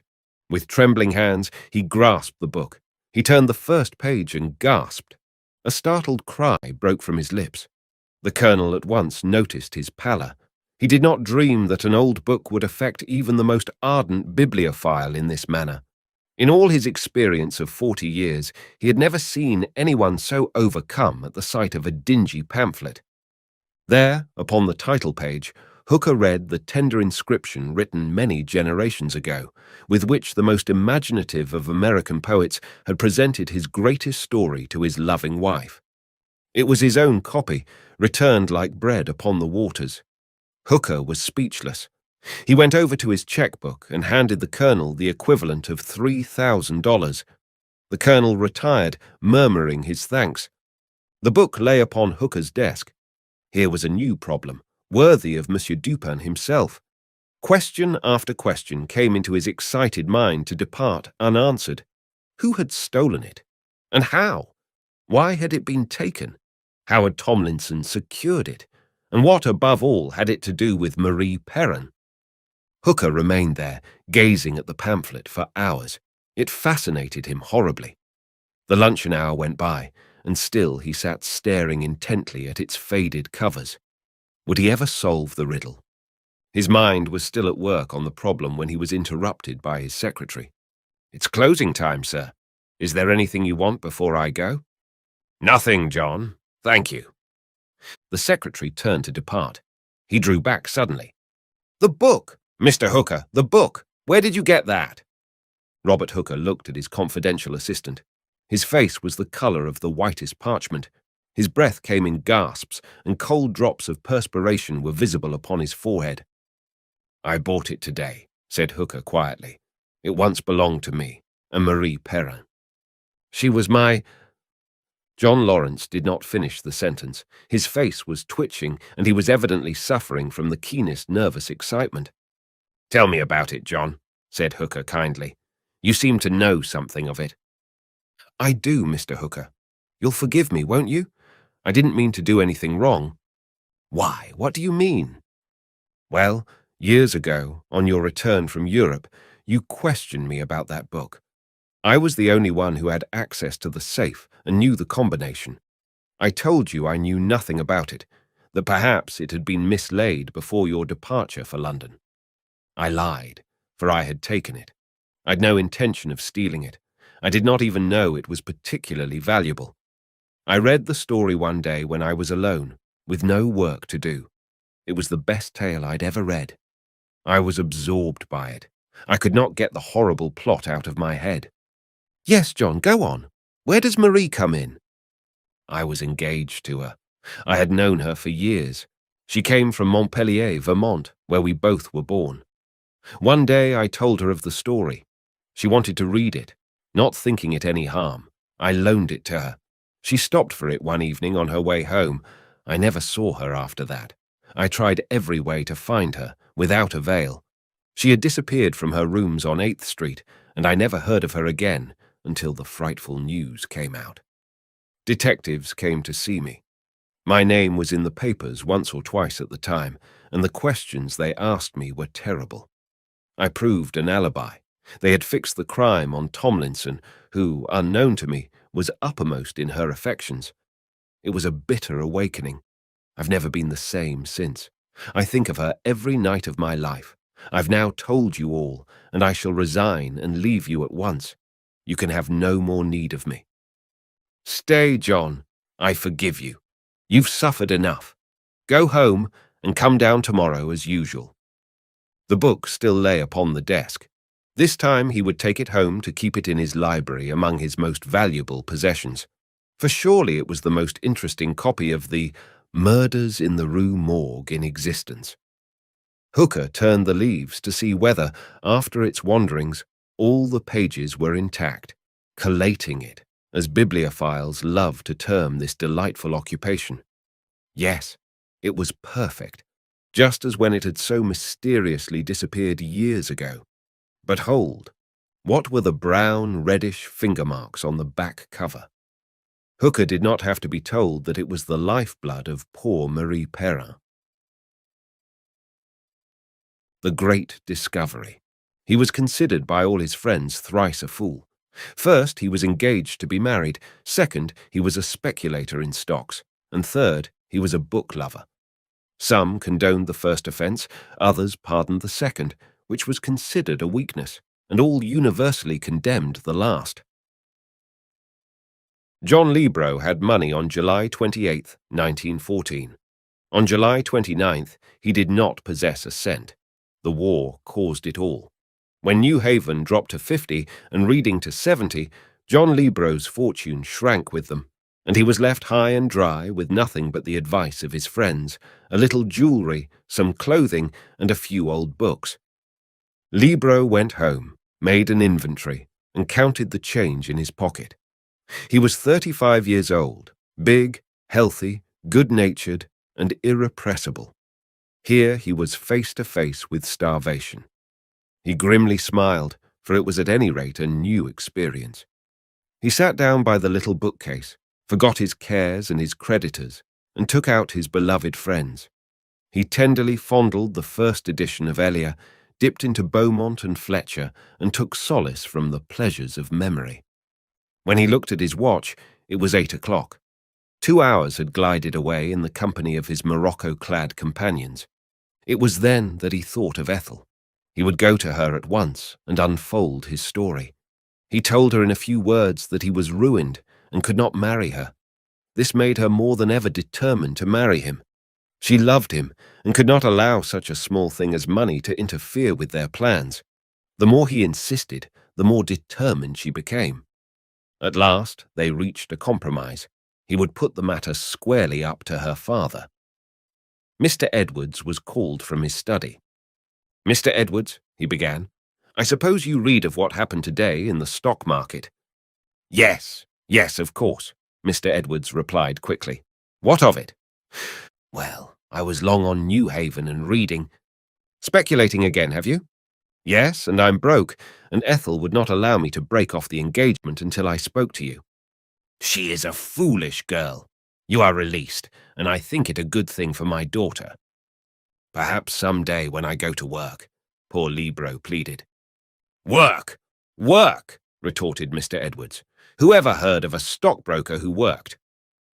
Without another word, they parted, and Libro returned to the drawing-room to pay, with many kisses, his farewell to Ethel. When at last he was on the street, he thought that poverty was the most terrible thing in the world. It destroyed in a moment love and happiness. And yet, he was no longer thrice a fool, for he was not engaged. He was no longer a speculator, and of course he must cease to be a collector. While he was meditating about this curious effect of poverty, which had changed overnight a fool into a philosopher, a beggar approached him. He felt in his pockets and handed him a quarter. Libro then went on his way, for the humour of the incident appealed to him. The next day he tried to secure a position. He asked all his friends who could do nothing on account of the war. He then tried the department stores, the banks, the hotels, the theatres, everywhere. No one would give a position to a stockbroker. Mr. Edwards was right. But he must live. The situation had become not so fantastic. He would sell everything: his father's watch, his jewellery, his clothing, everything but his books. Those he would not part with. On the corner of 35th and Broadway was a pawn shop. He had passed it hundreds of times, but had never thought of entering. Half of it was a store where the pledges were sold. Each piece of jewellery had a huge white card on which ran some such legend: former price $1,000, now $400. The other half of the shop was where the real business was conducted, and it was here that its patrons lost their patrimony. Libro was ashamed to enter. He hesitated 2 or 3 times and then returned to his rooms. He picked up Old Omar in its paper covers, and with the imprint of Bernard Quaritch, 1859, for it was a first edition and much beloved. He then read of wines and the joys of heaven. He could not afford to buy those full Orient vintages, but nevertheless, in the quietude of his rooms, he drank deep. 2 days later, with the courage of hunger, Libro visited the locality of this American Mont-de-Piété, but he was again afraid to enter. He seemed to see all his friends near him, watching him. He thought they smiled when they acknowledged his trembling salute. Broadway seemed to contain myriads of his acquaintances. He then thought with dread of the interior of the place, with its poor, degraded, perhaps half-clothed men and women forced to pledge their last precious possession. He walked away, but returned, laughing at his cowardice. This was also to be a new experience. He resolved to walk quickly up to the door and enter before anyone would notice him. He received a shock when he passed the portals. If he observed acquaintances on the outside, here on the inside, he met friends. All Wall Street seemed to be gathered. It was more like a meeting of the downtown club. "Hello, Jack. Why, if that's not Libro," and the baby member greeted him from all sides. Before the well-worn counter was the flower of New York's financial set, pawning their diamonds and their good repute. The wire houses and the bucket shops and the legitimate offices were all closed, and by a marvellous change, as in the twinkling of an eye, the principals, and not their customers, were putting up more margin. John Libro entered properly into the spirit of the occasion. He laughed with the others when one received $50 on a diamond ring that cost $200. He roared in harmony with the crowd when one well-known Broadway habitué objected to the $12 proffered on a gold watch. It was all too funny for anything. It was now his turn. He felt sick as he took from his tie an emerald pin, the gift of his mother. "How much do you want on this?" asked the proprietor. It was a cold voice which went through him like steel. He took an instant dislike to this man who was the proprietor himself, Geoffrey Steinman, a king among his brethren of this old and honourable profession. $75, said Libro. "This is no time for jokes," Steinman retorted. "I shall advance you $15 and not a cent more." "But it cost $100 at Tiffany's." $15? My time is valuable." It was the same old story. John Libro received the money and departed. He was bitter at the world, and particularly at the cold, keen gentleman who presided over the destinies of the shop with the glittering windows. He grew bitter when his watch, his father's gift, his fob, his gold card case, his medals, and finally his overcoat went into the tiger's maw. And every time he remonstrated with him, cursed him, or implored him, Steinman remained the same, heartless, brusque, cutting, satirical, and what was worse than all, polite. "Damn his politeness," gasped Libro. "I can do nothing at all with him when he is polite." This hate ripened and broke out anew when each article was pawned. "If I could only get even," he exclaimed hopelessly. He had not a chance in the world, he thought. For 1,000 times he said goodbye to a dear memento of his parents or a remembrance of his youth. At last, he had pledged everything. Libro had not heard from Ethel for months, although it seemed like ages to him. On the cold afternoon that he had pawned his overcoat, he went to his rooms and thought if it would not be better to end it all quietly and decently. He thought for a long time. He went to the little bookcase and picked up an old edition of Boethius on the consolations of philosophy, and only the title consoled him. He, however, found many long-tried friends, and their broad margins and blue and crimson morocco covers made him forget that man was made to mourn. His first editions of the poets made him oblivious to his condition, and he lived once again on high Parnassus.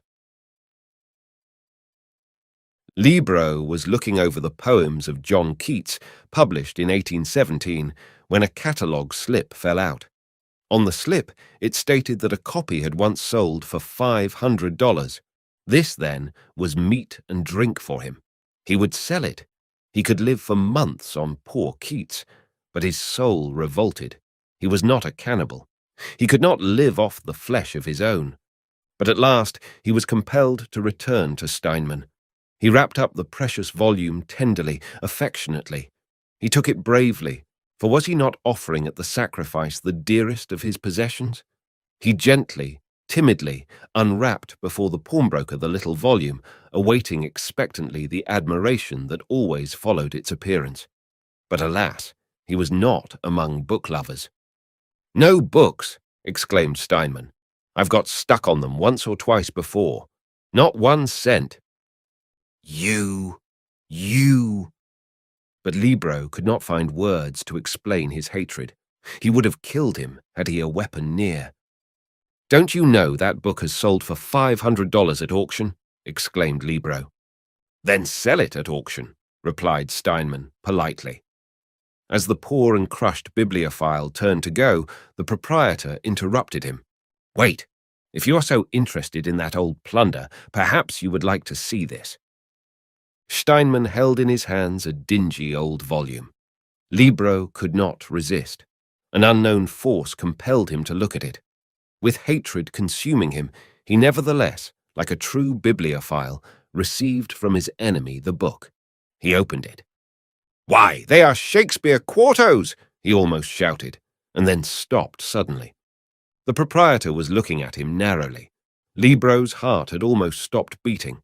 There was the long-lost quarto of Titus Andronicus, 1594, and a perfect first edition of Hamlet.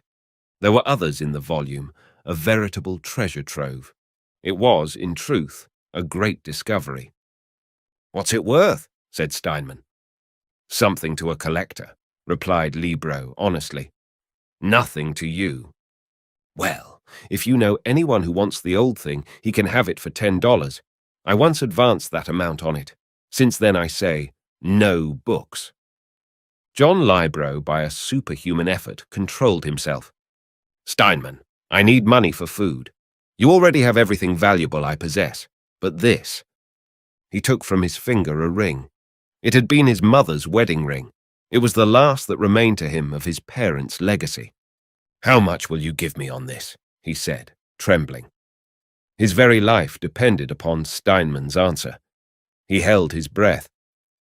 "A little less than gold value," said Steinman. He threw it carelessly on the scales. $10.37. Without further ado, Steinman counted out the money and Libro departed. He, however, went out one door and came in by another.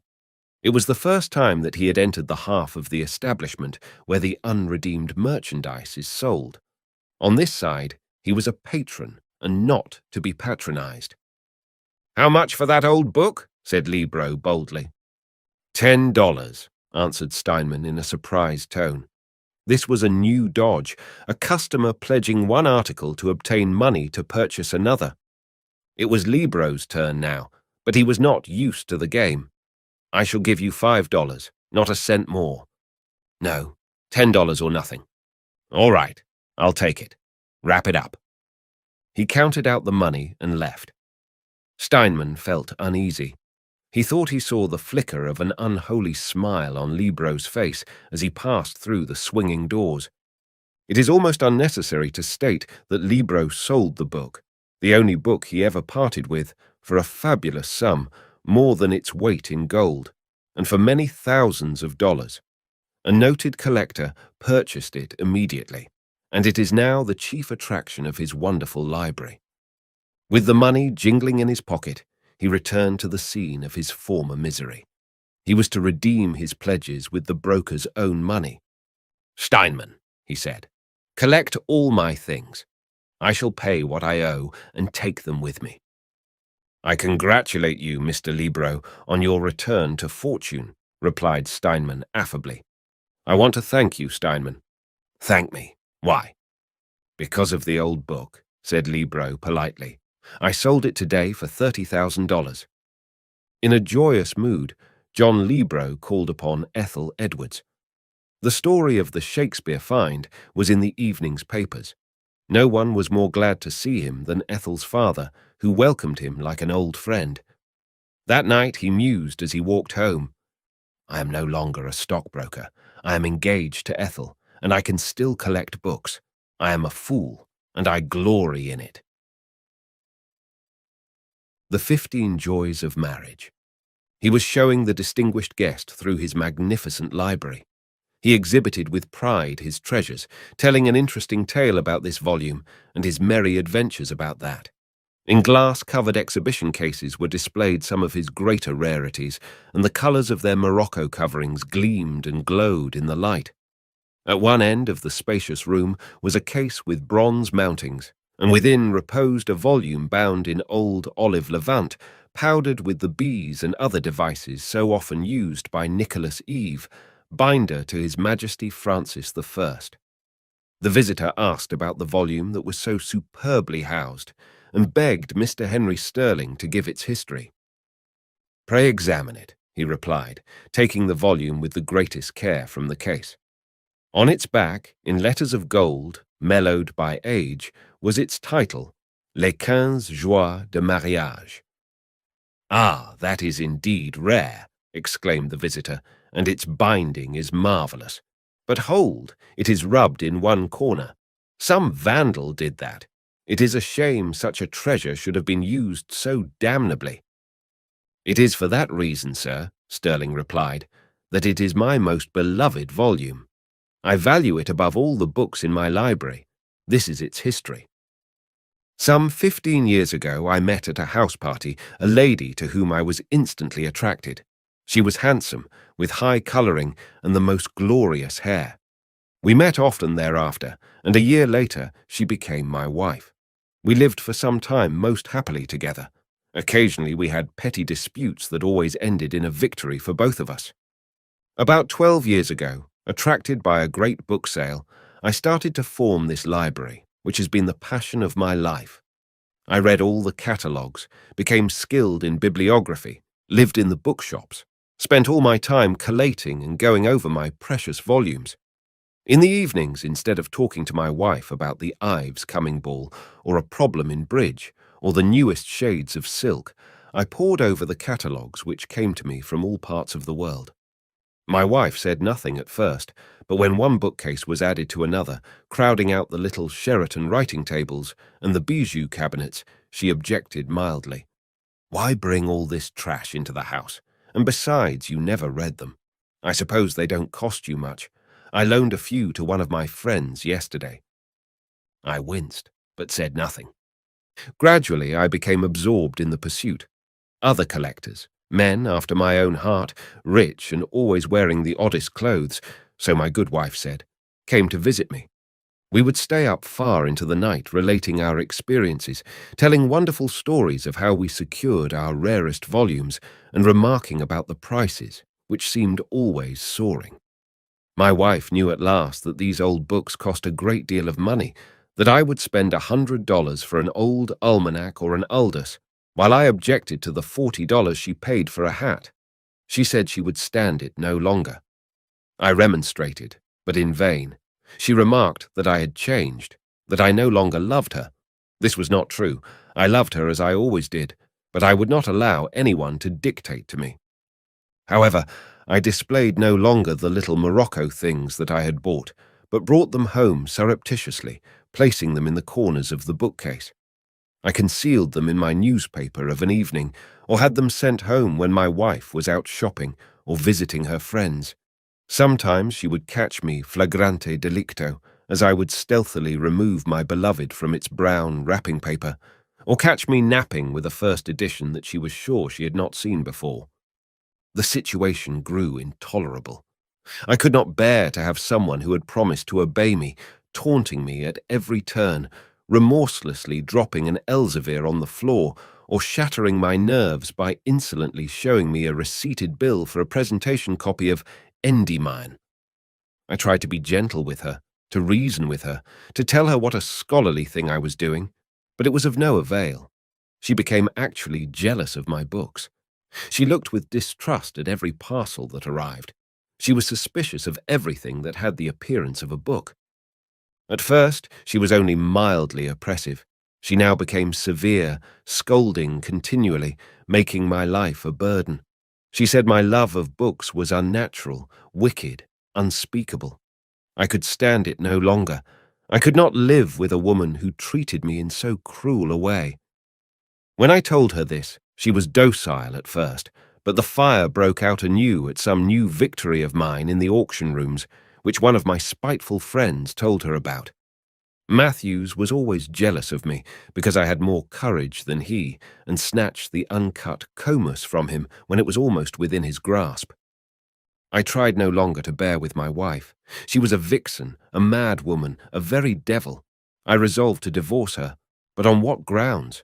I could not think of a single charge that could be placed before a jury. American juries generally consisted of the most stupid and unimaginative men. My wife said she ought to secure the action on the grounds of infidelity, that I loved my first folio of Shakespeare more than I did her. Things came to a climax at last. The famous library of Richard Appleton was to be sold at auction. I was intensely excited, as you can imagine. I read the catalogue item by item, word by word. I marked with ink the things I most needed and determined to buy a few exquisite volumes, even at the risk of bankruptcy. And there was Les 15 Joies de Mariage, the first edition in the superb binding made by Nicolas Ave for Diane de Poitiers. I had resolved to purchase it many years ago when Appleton wrested it from me at the Amherst sale. I had even waited for his death, knowing it would again come upon the market. I resolved to have it at all costs. The eventful day arrived. I went to the rooms in person. The little volume started at $100 and rose to $3,000. It was already beyond my means. I just had to have it. I nodded. There was no other bid. I drew my check for the amount and carried it home. I was reading it in the library when my wife entered. I casually, in an unconcerned way, although my heart was trembling, placed it on the table. I looked at my wife. Her eyes were flashing. She held the evening paper on which I could read the headlines. Rare book brings $3,010. I knew the storm was coming. She said I was an ingrate, a dissipator of her fortune, a fool, a heartless villain, She went no further. I grabbed the first thing at hand. It was The 15 Joys of Marriage, and threw it at her head. It struck her arm and fell upon the floor. When I stooped to pick it up, noticing the poor, bruised, broken corner, I looked about. My wife was gone. The next day she served me with the papers for the divorce, which is now a cause célèbre. At last I was free.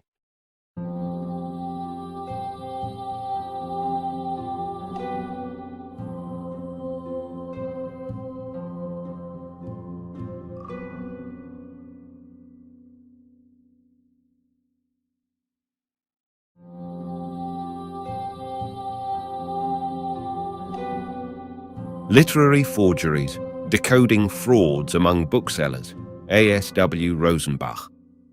I cast my bread upon the waters, and it came back to me after many days. "What do you mean by that?" I asked the tall, white-haired man who sat opposite me in his luxurious library. The room was an enormous one, and thousands of fine books lined the walls from floor to ceiling. My friend seemed in a confidential mood, and I expected to hear something startling.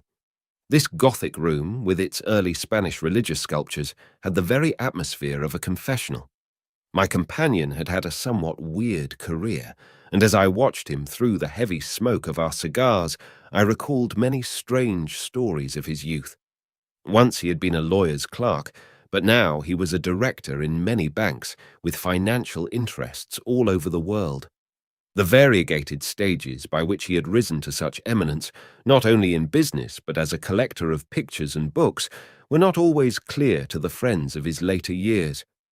He told me that he had been so poor as a boy he had often known hunger, that, as a scrivener in the lawyer's office, he had eked out a most pitiable existence copying deeds and other legal documents. In 1885, he happened to read in the newspapers of famous auction sales of autographs in London and of the first arrival in this country of representatives of the English bookhouses. For instance, Bernard Quaritch was holding his first exhibition in New York at the Hotel Astor. General Brayton Ives, Robert Hoe, and other great collectors of the glaring 80s were beginning to form their libraries. My friend was fascinated, and as he had no capital to invest in great rarities himself, he thought he would make a few. He determined to try his hand at imitation. Just about that period, there was an awakened interest in the ill-fated Major André, who had suffered death as a British informer. In his grimy boarding house on Grand Street, my friend practiced imitating André's handwriting. He finally manufactured a splendid letter in which Major André wrote to General Washington requesting that he be shot as a soldier and not hanged as a spy. As he described his youthful fabrication, his mouth lighted with a smile of pleasure, and he confessed that he had been very proud of this forgery. It had been a work of art. He finally actually sold this pseudo-André letter for $650. Those were the days when unpedigreed rarities were more easily disposed of, as there were not so many autograph sharks around as there are today. 30 years elapsed. My friend had grown in riches and in reputation. Now he was a noted collector, forgotten were the peccadillos of his youth. In 1915, during the Great War, he noticed the advertisement of a sale in London containing an André letter. He cabled an unlimited bid, as was now his custom. The letter was bought for him for £280. A few weeks later, upon opening the package which he received from the custom house, the enclosed autograph letter looked familiar to him. A closer scrutiny revealed the fact that he had bought back, at 3 times what he had received for it, his own fabrication. Several years ago, I had the remarkable good fortune to secure for my own library a letter written by Cervantes. It is the only one known in a private collection today. Other letters of his, and they are few, may be seen only in the Spanish National Library at Madrid. Cervantes's autographs are so rare that the British Museum possesses no example of the handwriting of the author of Don Quixote, nor is there one in the library of the Hispanic Society in New York City, founded by that great collector, Mr. Archer M. Huntington. From this, you may realize to some extent the desirability and scarcity of a letter of Cervantes. Written on 2 pages and dated February 4th, 1593, it is extremely legible in a bold Castilian hand and contains his signature in full, Miguel de Cervantes Saavedra, with a fanciful, twirling flourish becoming to a great Spanish author. Many an expert eye has passed upon it gloatingly in years gone by, for it has been in the celebrated collections, first of Benjamin Fillon in Paris and later of Alfred Morrison of London. Some time after acquiring this celebrated autograph, I was startled one day in New York when an agent from a well-known English autograph house telephoned me and said he had a wonderful letter of Cervantes. He asked £3,000 for it, which was certainly not too high, when you stop to consider that Cervantes's place in literature is second only to that of Shakespeare. If a Shakespeare letter were found today, many collectors would not consider $500,000 too much to pay for it. What, then, is a Cervantes letter worth? While I sat mulling over these mathematical problems, the doorbell rang and the dealer came in. His manner was important, almost condescending. His precious letter was enclosed in a fine morocco case, elaborately tooled. He removed it from its costly trappings, and after a moment of suspense, which was really most effective, he handed the letter to me. I could scarcely believe my eyes. I looked for the date, February 4th, 1593. It was an excellently forged copy of the one in my possession. "Where in the devil did you get this?" His face turned the color of a carnation, and his swanky manner of assurance wilted away. "Just what do you mean?" he asked me slowly. I motioned him to follow and took him into my book vault, where I laid his clever forgery next to mine, the original. For a moment, I thought he would crumple up and fall to the floor. I've never seen anyone so completely nonplussed. He had really believed his Cervantes letter to be the original, and had come in all good faith to sell it to me. I proved to him how some forger, after securing the sheets of old paper, had, through a process of photo engraving, cleverly produced the letter which he had so exultingly shown to me. The beautiful thing about the book business is that you must be constantly on your guard. It makes the game exciting to know that there are beings who, like vultures, would pick your bones if you but gave them the chance. Thank heaven for them. The chase is more exhilarating on their account. The atmosphere of Wall Street is that of a Quaker meeting house beside it. Forgeries have been in existence as long as the collecting game itself. During the Renaissance, forgers were very active in every field of creative art. Not only did they make imitations of great Greek and Latin classics, which were just beginning their popular vogue in Europe, but they very cleverly copied old medals and fabricated old gems too. Of course, the collector himself is in a sense morally responsible for the forger. The collector's overdeveloped sense of acquisitiveness leads him to pay extravagant prices for his favorites. He will search out and buy every available pen scratch of some great writer. A poor wretch in an attic reads in the newspapers that a capitalist has just paid $2,000 for an autograph letter of Robert Burns. He then begins to discover other letters and documents by the same author. This is the launching of a career that is usually full of excitement and gives full scope to the imagination. The forger is a picturesque figure until he too is discovered and publicly condemned. This class of men, I know of no women forgers, is responsible for the literary detective. There is real sport in tracking these fabrications. An ability to tell the original from the false, the genuine from the spurious, sometimes under the most trying circumstances, has developed almost into a fine art. There are men who make literary detecting their profession. Their eyes are so well trained that they are seldom wrong when pronouncing judgment. They are as fully aware of the 1,001 tricks of the professional forger's game as they are alert to the peculiarities of each author's handwriting. These experts could be numbered on the fingers of one hand. When you stop to consider that there are men even now in dark holes in London, in obscure garrets in Paris, in flats in Harlem, and in apartments in Atlantic City, making their livelihood forging autographs, it puts you pleasantly on your guard. These fellows are very often unsuccessful authors with a certain amount of erudition, broken-down booksellers, or other bits of riffraff from the literary world. I once knew a genial old college professor who turned from unlucrative teaching to make an honest penny, as he termed it, by forging. My Uncle Moses always told with a chuckle of his experience with an Englishman by the name of Robert Spring. He called at my uncle's shop in Commerce Street one day in the 60s and said he had an old document signed by Washington. In fact, it was a military pass issued to some revolutionary worthy, permitting him to go through the lines. My uncle naturally pricked up his ears at the mention of his favorite character, General Washington, and immediately asked to see this interesting relic. The Englishman then held it up dramatically, and when Uncle Moses read it, he felt like embracing his visitor. For lo and behold, the pass was made out in the name of one of my uncle's own ancestors. It had every earmark of age, was written on old paper in faded ink. The creases were almost worn through, and the edges were frayed. To his covetous eyes, the pass seemed much more desirable on account of its connection with his forebears. He asked the Englishman what he wanted for it, and how it had come into his possession. He glibly explained he had found it in an old-fashioned hair trunk in the attic of a house in old Philadelphia. He wanted $15 for this pass, a large sum in those days, when one could buy a full autograph letter of Washington for that much money.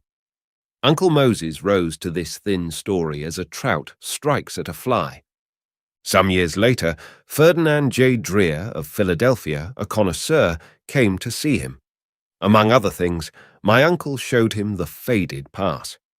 Mr. Dreer looked at it for a moment, and then, according to Uncle Moses, turned to him, and in that cheerfully disgusted tone which one collector uses to a brother who has made a foolish deal, said, "Mr. Pollock, you of all men should know better.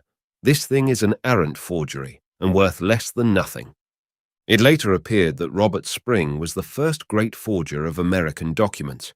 He had written many such military passes, all of them with spurious signatures of General Washington, but he was always foxy enough to look up the name of some ancestor of the man on whom he planned to prey.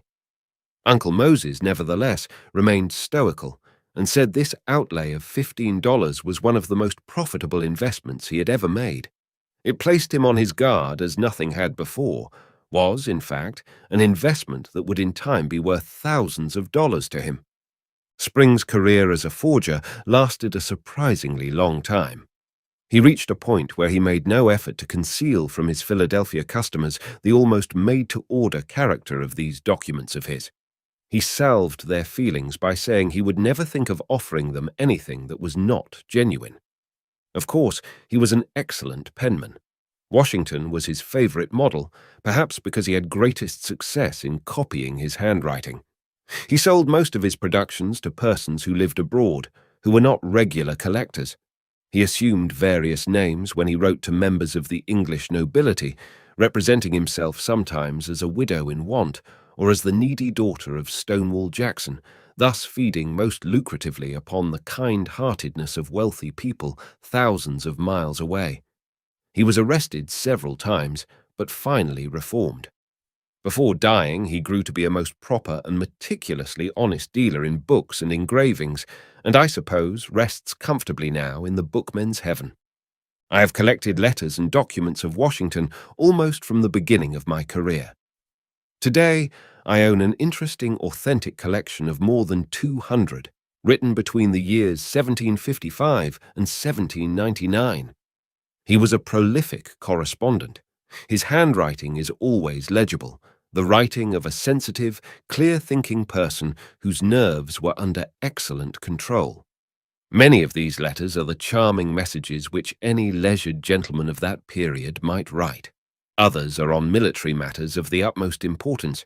Another series deals entirely with agriculture and shows how well the masterly general could play the gentleman farmer. The years which have passed since his death have seen the world flooded with Washington autographs, but it took a measure of daring and a fanatical spirit of patriotism to forge letters of his while he was still alive and fulfilling with vigor the now historical duties of his military career. It was in May or June of 1777 that a book appeared in London purporting to contain certain letters of Washington written in 1776 to friends and relatives of his in Virginia. These letters paint him as a man whose motives were questionable. The false lines in this book relate his pretended thoughts and feelings about the revolution in which he was then engaged. They make him say He is tired of it all, that he wishes for peace at any price with the mother country. They reveal him as a military scapegrace with the soul, but not the courage of a traitor. Despite the publisher's preface explaining his possession of these intimate documents, it was soon proved that the letters were deliberate forgeries. Nevertheless, they were of grave importance at the time, for they served as a powerful propaganda against Washington, and therefore the colonies, and made a strong appeal to the ignorant and easily biased mind. Forgers must have, above all, a keen sense of chronology. This is the first great requisite after their natural skill in imitating handwriting. For instance, they cannot refer to the discovery of America in a letter supposed to have been written before that event took place, or date a letter of Dickens, 1872, 2 years after his death, and expect to get away with it. Both these slips, strange to say, have occurred. In fact, forgers frequently make similar crude errors, alluding to incidents that hadn't happened at the time the letter was dated. It is plain, therefore, that the master forger must have his chronology at his fingertips. He should know not only the dates of history, which he can find in any textbook, but he must be familiar with the history of costume, of furnishings, and decorations also. I remember reading the invention of one gentleman's brain and pen, in which he alluded to hoop skirts 10 years before they put in their dreadful appearance. The literary forger hoping for success should also acquire an almost endless knowledge of the colloquial language of the period in which he writes, and must be naturally a student of orthography and spelling. In fact, he has taken up the one career where he has literally to mind his P's and Q's. It is fairly easy to imitate the writing of a distinguished character. The most difficult part is to interpret, as well, the thoughts of the equally distinguished mind. A forger of Thackeray wrote the name of the author of Vanity Fair in many volumes, together with a short comment about the text. He composed a pointed criticism of each work, or invented what he believed to be some smart phrase about the author. In this case, the signature and the writing itself are so excellent that they almost defy detection. But the thoughts are no more those of the great Thackeray than are mine of Shakespeare. Not many are privileged to see presentation copies actually in the making. A friend of mine told me of an experience he had in London. One day he strolled into a little bookshop near the British Museum. He looked over some dusty volumes for a time, and finally found one which he wanted to buy. There was no clerk in the front of the shop, so he walked to the rear, where he discovered a little old man seated at a large table. Before him was a row of books all opened at the title pages. The busy old fellow was bent over another, and so absorbed in his work that he heard nothing. My friend looked over his shoulder. He was committing a little quiet forgery. In other words, he was caught in fragrant delectation. On the title page, he was painstakingly forming Lewis Carroll's autograph. Before my friend left, he had an opportunity to see what was written. He found, much to his astonishment, that the old gentleman was inditing to long-deceased friends of Lewis Carroll copies of Alice in Wonderland, each one with an appropriate inscription. When asked the reason for all this industry, he replied, "I am making them for the American market." Among the many bugaboos which the forger has to face are watermarks woven into paper. These are the manufacturer's trademarks and often show the date the paper was made. You can see them if you hold the paper to the light. Quite recently, I was offered 3 manuscripts supposed to be in the hand of Oscar Wilde. His exquisite, though affected, Greek style of handwriting was well enough imitated. But when I pointed out to the man who offered the manuscripts to me that they were written upon paper which bore the watermarks of a manufacturer who had made it during the Great War, he suddenly remembered an appointment and hurriedly made his departure. About 20 years ago, a celebrated French firm of book and autograph dealers cabled my brother Philip that they were offering for sale the original manuscript of Oscar Wilde's Salome. Wilde, who was a literary exhibitionist if ever there was one, gave Salome to the world in French, and not such very good French at that. As I had an extensive collection of Wilde autographs even then, I was extremely eager to own the original of this famous work also. Before my reply could reach the firm in France, Some luckier collector who was on the spot at the time bought it. I was very much annoyed, but concealed my chagrin as best I could, not even inquiring who the buyer was. I suspected it was some French author. The year before last, when on my annual pilgrimage to England, a French journalist came to see me one day at the Carlton Hotel in London, with the news that he knew the man who owned the Salome manuscript and was informed that he would part with it if paid a sufficiently high price. Now, I am never frightened at high prices. I asked my friend to return to France and buy it for me. 2 days passed. Then I received the news that I was again too late. It was plain that Salome was playing hide and seek with me and placing my head on a charger. After 2 months in England, I went to Paris.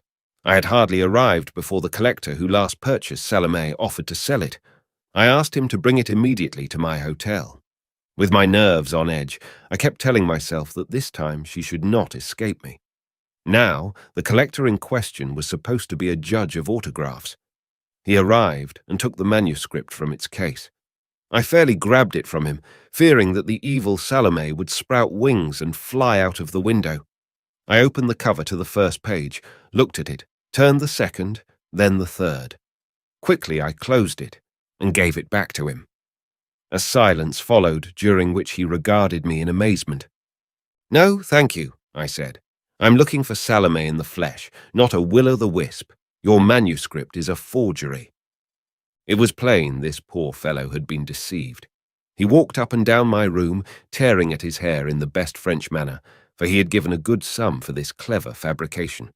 I, too, was deeply disappointed after tracking over Europe for it. Like the villain in the play, Salome still evaded me.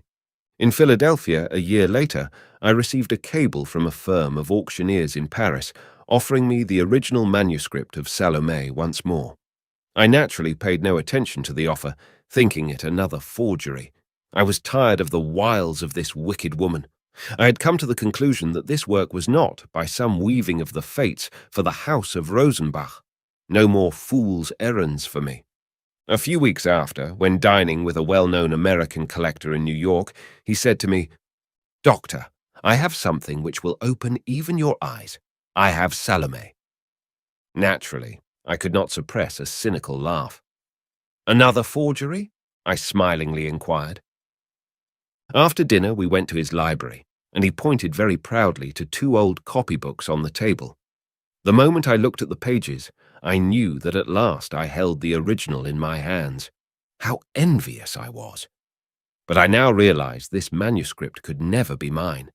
I felt truly heartbroken. My friend, seeing I was not exactly elated over his treasure, but rather downcast, asked the reason. I related the whole story of my chase. With great generosity, he replied, with the air of a sultan presenting a favorite slave, "Doctor, I don't want to stand in your way. If you want her, she is yours." He told me its history as far as he knew it. The manuscript had been purchased by Pierre Lugue, the eminent French poet. It was he who had bought it directly from the shop in Paris when I first tried to obtain it 20 years before. It is far more precious today than it was then. Not only is it the greatest work from the pen of Oscar Wilde, but it is the one work of his that has been translated into all languages.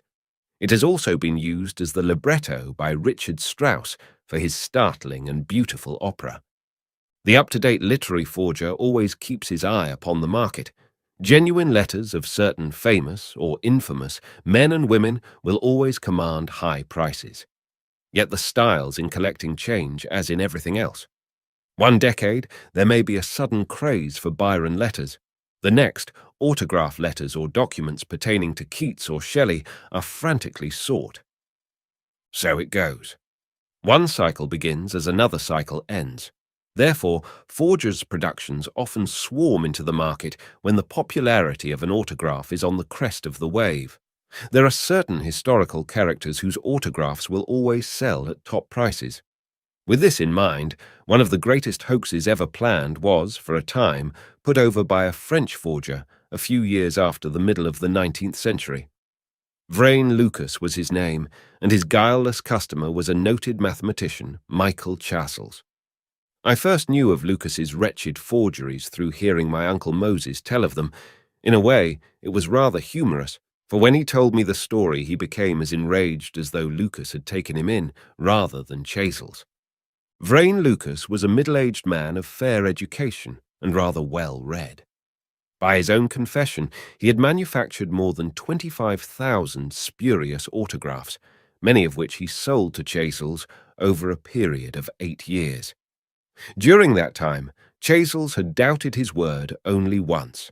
Lucas immediately offered to buy back everything he had sold him, and thus Chasles' faith was restored. This charlatan, Lucas, must have had a certain hypnotic influence over Chasles, plus the assurance and the courage of Old Nick himself. Chasles' belief in him, however, proved Lucas's undoing. For when he sold him 2 letters from Charles V to Rabelais, Charles, in his excitement and delight, presented them to the Academy of Belgium.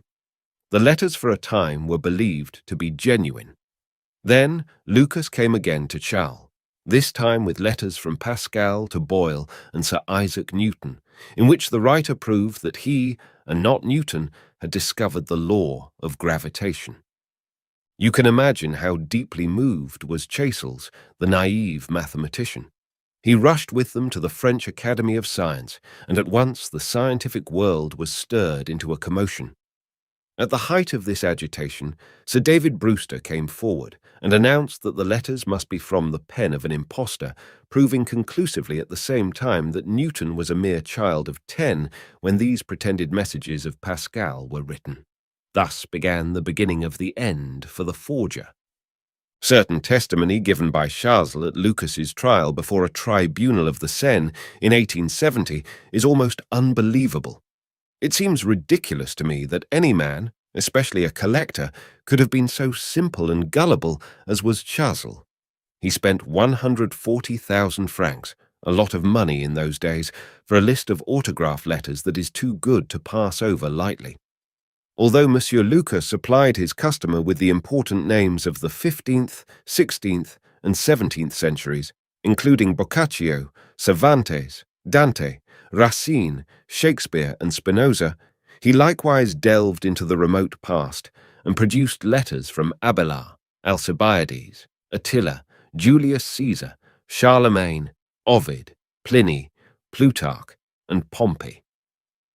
Lucas was careful enough to mix an ink for his forgeries, which, when dry, gave the appearance of age. Then he treated the completed masterpieces in such a way as to make them look worn and of great age. But his cleverness was only half-witted. He had the audacity not only to write these ancient epistles on paper from local mills, which showed the watermarks of Angoulême, but most daringly inscribed them in modern French.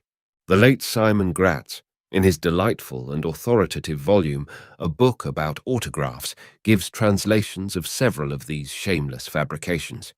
Here is the letter which Chasles believed Cleopatra wrote to Julius Caesar. Cleopatra, Queen, to her very beloved Julius Caesar, Emperor. My very beloved. Our son Caesarion is well. I hope that he will soon be able to support the travel from here to Marseille, where I need to send him to study, as much for the good air one breathes there as for the fine things which are taught. I beg you will tell me how long you will still remain in that country, for I want myself to take our son there and see you on this occasion. This is to tell you, my very beloved, the pleasure I feel when I am near you, and meanwhile I pray the gods to have you in their guard. The Aventine March Year of Rome, VCCIX, Cleopatra. Think with what pious glee Monsieur Chasles read the following priceless letter from Lazarus, the resuscitated, to St. Peter. My dear friend Petrus, you tell me you have noticed in the writings of Caesar and in those of Cicero that one of the most important parts of the Druids' religion consists in sacrificing savage men. It is true they take in an erroneous sense this principle that men can only appreciate the life God gave them by offering him the life of a man. They have continued that inhuman and bloody practice until the time of Cicero. This is why he says they soil and profane their temple and altars by offering their human victims, And here Cicero is right in insulting a worship so barbarous, saying it is a strange thing that to satisfy for what they owe to their religion, they must first dishonor it by some murder. They cannot be religious without being homicides. The infamy of this horrible maxim has reflected on all the Gauls, even if it has been practiced only in some places. But the arms and the conquest of the Romans have wiped out this infamy, and I do not believe that it is practiced anywhere now. Amen. This ex August Grielesum, Lazarus. Lucas's interpretation of biblical characters was rather unusual. Perhaps it was this quality which so fascinated his generous customer that caused him to be blind to obvious discrepancies. Here is rather a quaint letter purporting to be from Mary Magdalene to Lazarus. My very beloved brother. That which you tell us of Petrus, the apostle of our meek Jesus, gives us hope that soon we shall see him here, and I dispose myself to receive him well. Our sister Martha also rejoices of it. Her health is very tottering, and I fear her passing away. This is why I recommend her to your good prayers. The good girls who have come to place themselves under our guidance are admirable for us, and make us the most amiable caresses. It is enough said, my very beloved brother, that our sojourn in these countries of the Gaul pleases us much, that we have no desire to leave it, also none of our friends suggest it. Do you not think that those Gauls who were thought barbarian nations are not at all so? And judging only by what we have learned, it must be from these that the light of science started. I have a great desire to see you, and beg our Lord may have you in favour. This ex-June Eviel says, Magdalene. In this fourth epistle, written by Alexander the Great, Lucas, the true Frenchman, does not forget once more to let words of flattery for France, Gaul, drip from the pen of the King of Macedonia. This letter follows, Alexander Rex, to his very beloved Aristotle, greeting. My beloved, I am not satisfied because you have made public certain of your books which you had to keep under the seal of secrecy, for it is a profanation of their value, and no more render them public without my consent. As to what you asked of me, to travel to the country of the Gauls in order to learn the sciences of the Druids, of whom Pythagoras made so fine a eulogy, not only do I permit you, but I entreat you to go for the good of my people, as you are not ignorant in what esteem I hold the nation, which I consider as the one that carries the light in the world. I salute you. This Antiques of the Kalends of May, year of the CV Olympiad, Alexander. Old Chasles got all that was coming to him, and the 140,000 francs that he spent on the Lucas inventions were as nothing compared with the great joy the world in general, and antiquarians in particular, have experienced in reading these altogether amusing epistles. Being sometimes called a pirate myself, I have always been interested in reading about them. I remember reveling in Treasure Island, soon after it appeared in 1883, but instead of the pieces of 8 and flashing gems which Stevenson conjured up for the boyish mind, I substituted, in my youthful imagination, rare books. This seems far-fetched, yet it is absolutely true. Instead of Long John Silver's doubloons and sequins, I put in their place first editions and manuscripts. They were more to me, then and now, than all the treasure of the Indies. And yet, in the first years of my passion for them, I rarely gave thought to forgeries. I had that superb reliance upon instinct which is a part and parcel of youth. I felt that if there were forgeries about, I could sniff them as a dog follows a scent. So I was not really interested in forgers and their works until I read in a book for the first time an account of William Henry Ireland, the greatest fabricator of them all. Ireland was a youthful scamp, less than 18 years old, who in 1795 pulled the leg of almost the entire literary world with his discovery of many Shakespearean manuscripts. He was the son of an engraver in London, and doubtless inherited the facile fingers which brought him his peculiar fame. Ireland Senior reverenced all relics of antiquity, and especially those which were connected with the memory of Shakespeare. He was almost a fanatic on this subject, and gave his son to understand that his greatest desire would be satisfied the day that he was lucky enough to find an autograph manuscript of the Bard of Avon. I've had that feeling myself. After being dragged hither and yon by his father, who searched every nook and cranny where Shakespeare was supposed to have stayed, the filial William Henry decided upon a course of his own to make his father completely happy. He was apprenticed at the time to an attorney, and it was a part of his daily work to study ancient documents, such as leases and wills. He sometimes read in books the histories of various estates in Great Britain, and occasionally a facsimile of Shakespeare's signature was printed in them. One day he came across some unused parchment at the end of an old rent roll. His imagination began to work, I suppose, as he studied the Shakespeare facsimile before him, and the echoes of old deeds with their quaint phrases doubtless rang in his ears. Thus he set about practicing the penmanship of an earlier era. Finding that he wrote with amazing ease, he immediately made up a lease between William Shakespeare and John Hemming, with one Michael Fraser and Elizabeth, his wife. When the ink was sufficiently dried, he took it home to his father, who at the sight of it nearly dropped dead with joy. And so began young Ireland's notorious performances.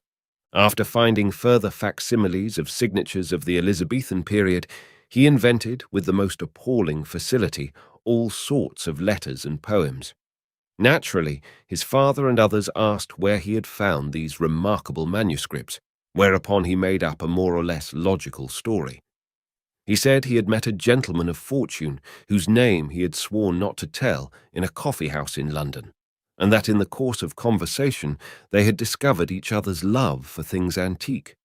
The new acquaintance then mentioned having in his possession a collection of old deeds and papers tied in bundles. The boy told of his delight at being asked to inspect them, and how he had gone to his friend's house and searched through them. Much to their mutual joy, he had discovered one old paper which clearly established his friend's right to a certain property which had been the subject of litigation for a long time. This friend, he went on to explain, first swore him to secrecy, then presented him with as many of these ancient manuscripts as he wished to have. It is not difficult to understand why William Henry's father accepted his boy's story so easily. Remember, those were the days of stern virtues. A son brought up to respect his parents was expected to tell the truth. When the elder Ireland, being a man of substantial reputation, showed the manuscripts to his friends and repeated his son's story, it was accepted. Spurred on by his apparent success in deceiving his father and many visitors, the young forger began to lose his head and daily grew more daring. Under cover of secrecy, in a lonely room where he was apprenticed, he had the temerity not only to forge Shakespeare's signature to documents, but to invent an autograph confession of faith for him. This met with success, and he proceeded to compose love lyrics in the form of letters to Anne Hathaway, signed with the name of the great poet. Here is one of them, in which he enclosed a lock of Thy Willie's hair. It is addressed to Anna Hathaway and reads as follows. Dearest Anna, as thou hast always found me to my word most atrewe soe, thou shalt see I have strictly kept to my promise. I pray you perfume this my poore lock with thy balmy ices, for then, indeed, shall kings themselves bow, and pay homage to it. I do assure thee no rude hand hath knotted it, thy willis alone hath done the work.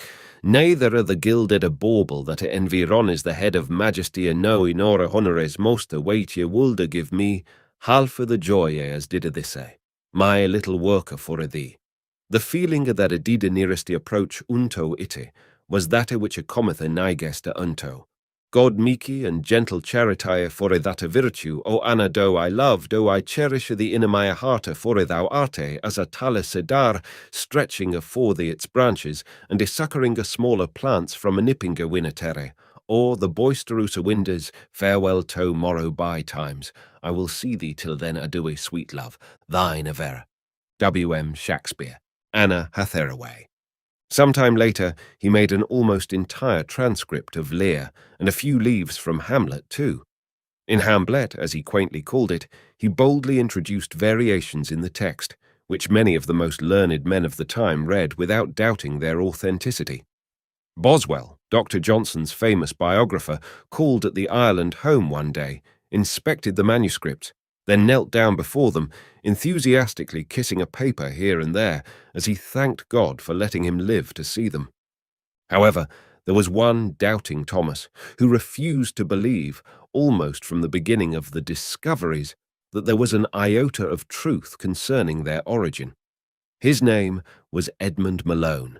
He was the one literary critic who did not make a fool of himself at any time during a controversy which later developed to a furious pitch and resulted in a full published confession from Ireland. Young Ireland's final burst of inspiration led him to write a pretended play of Shakespeare entitled Vortigern and Rowena. This was the straw which eventually broke the camel's back, but not until Sheridan had produced it with two of the foremost players of the day, John Philip Kemble and Mrs. Jordan, appearing in the leading roles. Ireland appealed to me, not because he was a forger, but because of a certain further cleverness. When he was discovered and his misdeeds revealed to a curious world, there suddenly sprang up a great demand to behold the handiwork of this delectable young villain. People in England, and collectors and curio-seekers everywhere, wanted to own specimens of his fraudulent but interesting papers. They were so much in demand that he was kept busy from morning to night making forgeries of his own forgeries. The sudden demand was not for Shakespeare's own letter to Anne Hathaway, but for Ireland's original imaginary manuscript. What, then, could the poor fellow do? He just had to sit himself down and ply his trade as long as his supply of old paper and precious ink held out. It was these humorous and at the same time dramatic facts which touched my imagination as a collector. I wanted Ireland's original forgeries, not his double and triple fabrications. I naturally wanted the original manuscript of Vortigern, the one the lovely Mrs. Jordan had reverently held in her adoring and adorable hands. I thought I knew where they were, in the collection of the Marquis of Blandford, to whom they were sold many years ago. Imagine my surprise when I purchased the library of Marsden J. Perry of Providence to discover in his world-famed collection the actual forgeries not only of Vortigern but of King Lear and Hamlet as well. Here were the original documents which had deceived some of the choicest minds in England. Looking further, I also found the first draft of Ireland's Confession. I have the actual drafts with which Richard Brinsley Sheridan was so delighted, the very pages from which Kemble studied the part of Vortigern and before which Boswell knelt, a tumbler of warm brandy and water at his side. Ireland was not the first spectacular forger of tender years. In his confession, he speaks of having been influenced by reading of Thomas Chatterton's career. Chatterton was an English youth who kept the literary world titillating 25 years earlier. It is a strange thing, this psychologic kink which sometimes forms in the brains of very young men. Why they should risk bringing the world about their ears through impersonating the famous dead when they have brains and originality of their own, no one knows. Poor Chatterton. His is the only great genius which has come to light through the art of forgery. He began writing when he was 16, and almost from the beginning produced some of the finest poetry in the history of 18th century literature. Perhaps he was unhappily shy, as boys often are at that age, or he may have suffered from some gloomy mental obsession. His manner of screening his identity when these remarkable poems first appeared has caused many a student to pause and wonder. Chatterton's first writings appeared with an accompanying explanation. He said his father had found them years before in an ancient chest belonging to the Church of St. Mary Redcliffe at Bristol. The verses were supposed to have been composed by Thomas Rowley, a monk who had lived in that neighbourhood during the 15th century. Chatterton, according to his story, had merely copied them. At first, this story was accepted, while critics praised the undeniable beauty of the lines. Then, some contemporary literature called attention to the incorrect usage of Anglo-Saxon words of Rowley's day, and suspicion hovered over Chatterton. It was soon charged that Chatterton had written the poems of Rowley, using a certain dictionary from which he chose Anglo-Saxon words in order to create the atmosphere and flavour of antiquity. Among his critics were Horace Walpole and his two poet friends, Mason and Gray. The boy was accused of downright forgery when it was further noted that the poem which Chatterton brought out as the Battle of Hastings, wrote by Turgot the monk in the 10th century and translated by Thomas Rowley, was wrongly dated. This bit of carelessness on Chatterton's part increased the hue and cry of ridicule. The Battle of Hastings, as every English schoolboy knew, did not take place until the 11th century. And here the poetic Turgot was relating its history 1 century before it happened. The goading of Walpole and his acolytes finally drove Chatterton to commit suicide when he was only 18 years of age. What a loss it was to England! Walpole, seated in his comfortable library at Strawberry Hill, surrounded by his precious books and his precious ladies, recognized Chatterton's works as forgeries, but did not recognize his superb genius. A few of the inspired lines of Chatterton's poems are worth all the famous letters which Walpole so elegantly wrote for a large public, including himself. Although we wade with zest in the delightful mud stream that, with its scandal and veiled allusions, runs so naughtily through Walpole's correspondence, we can never forgive his treatment of poor Chatterton. Not quite in the same class as a forgery, a quaint and equally difficult sister, art has gradually sprung into existence, called the facsimile page. Not that I mean to imply that the making of such pages is always done with an intent to deceive. There is a concern in London which supplies missing pages on order for any book you may have, a business that is done quite openly. Suppose you own a copy of the first edition of one of Shakespeare's folios, in which either the title or last leaf is missing.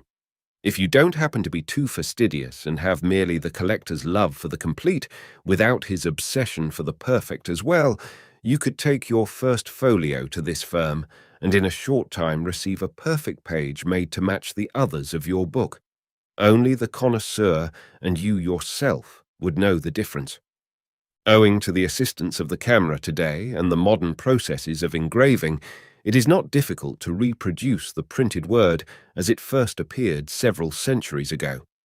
The snag comes, however, in finding a paper that is exactly contemporaneous with the book itself. This London house happens to have a large and wonderful collection of old papers taken chiefly from the fly-leaves of early volumes. There are many unscrupulous dealers in the world, even in New York, who do not acknowledge to their customers that a book which they offer as genuine is made up in this manner. Any reputable firm would immediately call attention to it. One not quite so particular, with the naivety of a child, always pleads when caught that he was ignorant of the guilty leaf, not being an expert himself. And yet he had ordered the damning page from the London House of Facsimiles. But sometimes it is almost impossible to tell which leaves in a book are facsimile. About 75 years ago, there was an expert in this line in England by the name of Harris.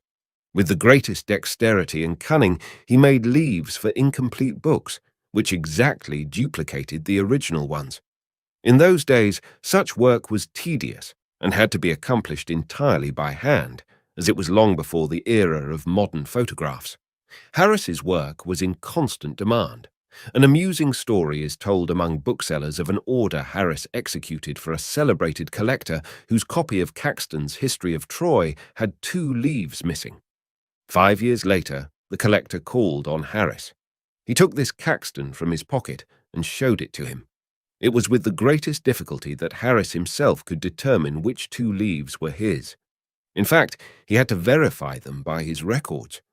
If there are great holes or tears in old pages, they can be filled in such a marvelous manner as almost to defy detection. Here again, the literary detective enters to discover a clue and solve the mystery. The fellow must have a specialized sense for this sort of thing, just as a born newspaper man has a nose for news. The true literary detective will tell you at a glance if anything is wrong with a printed page. This is a rare faculty, and in the book business amounts almost to genius. Some booksellers are never able to tell during their entire careers which are facsimile leaves and which aren't. Only a few are adept at it.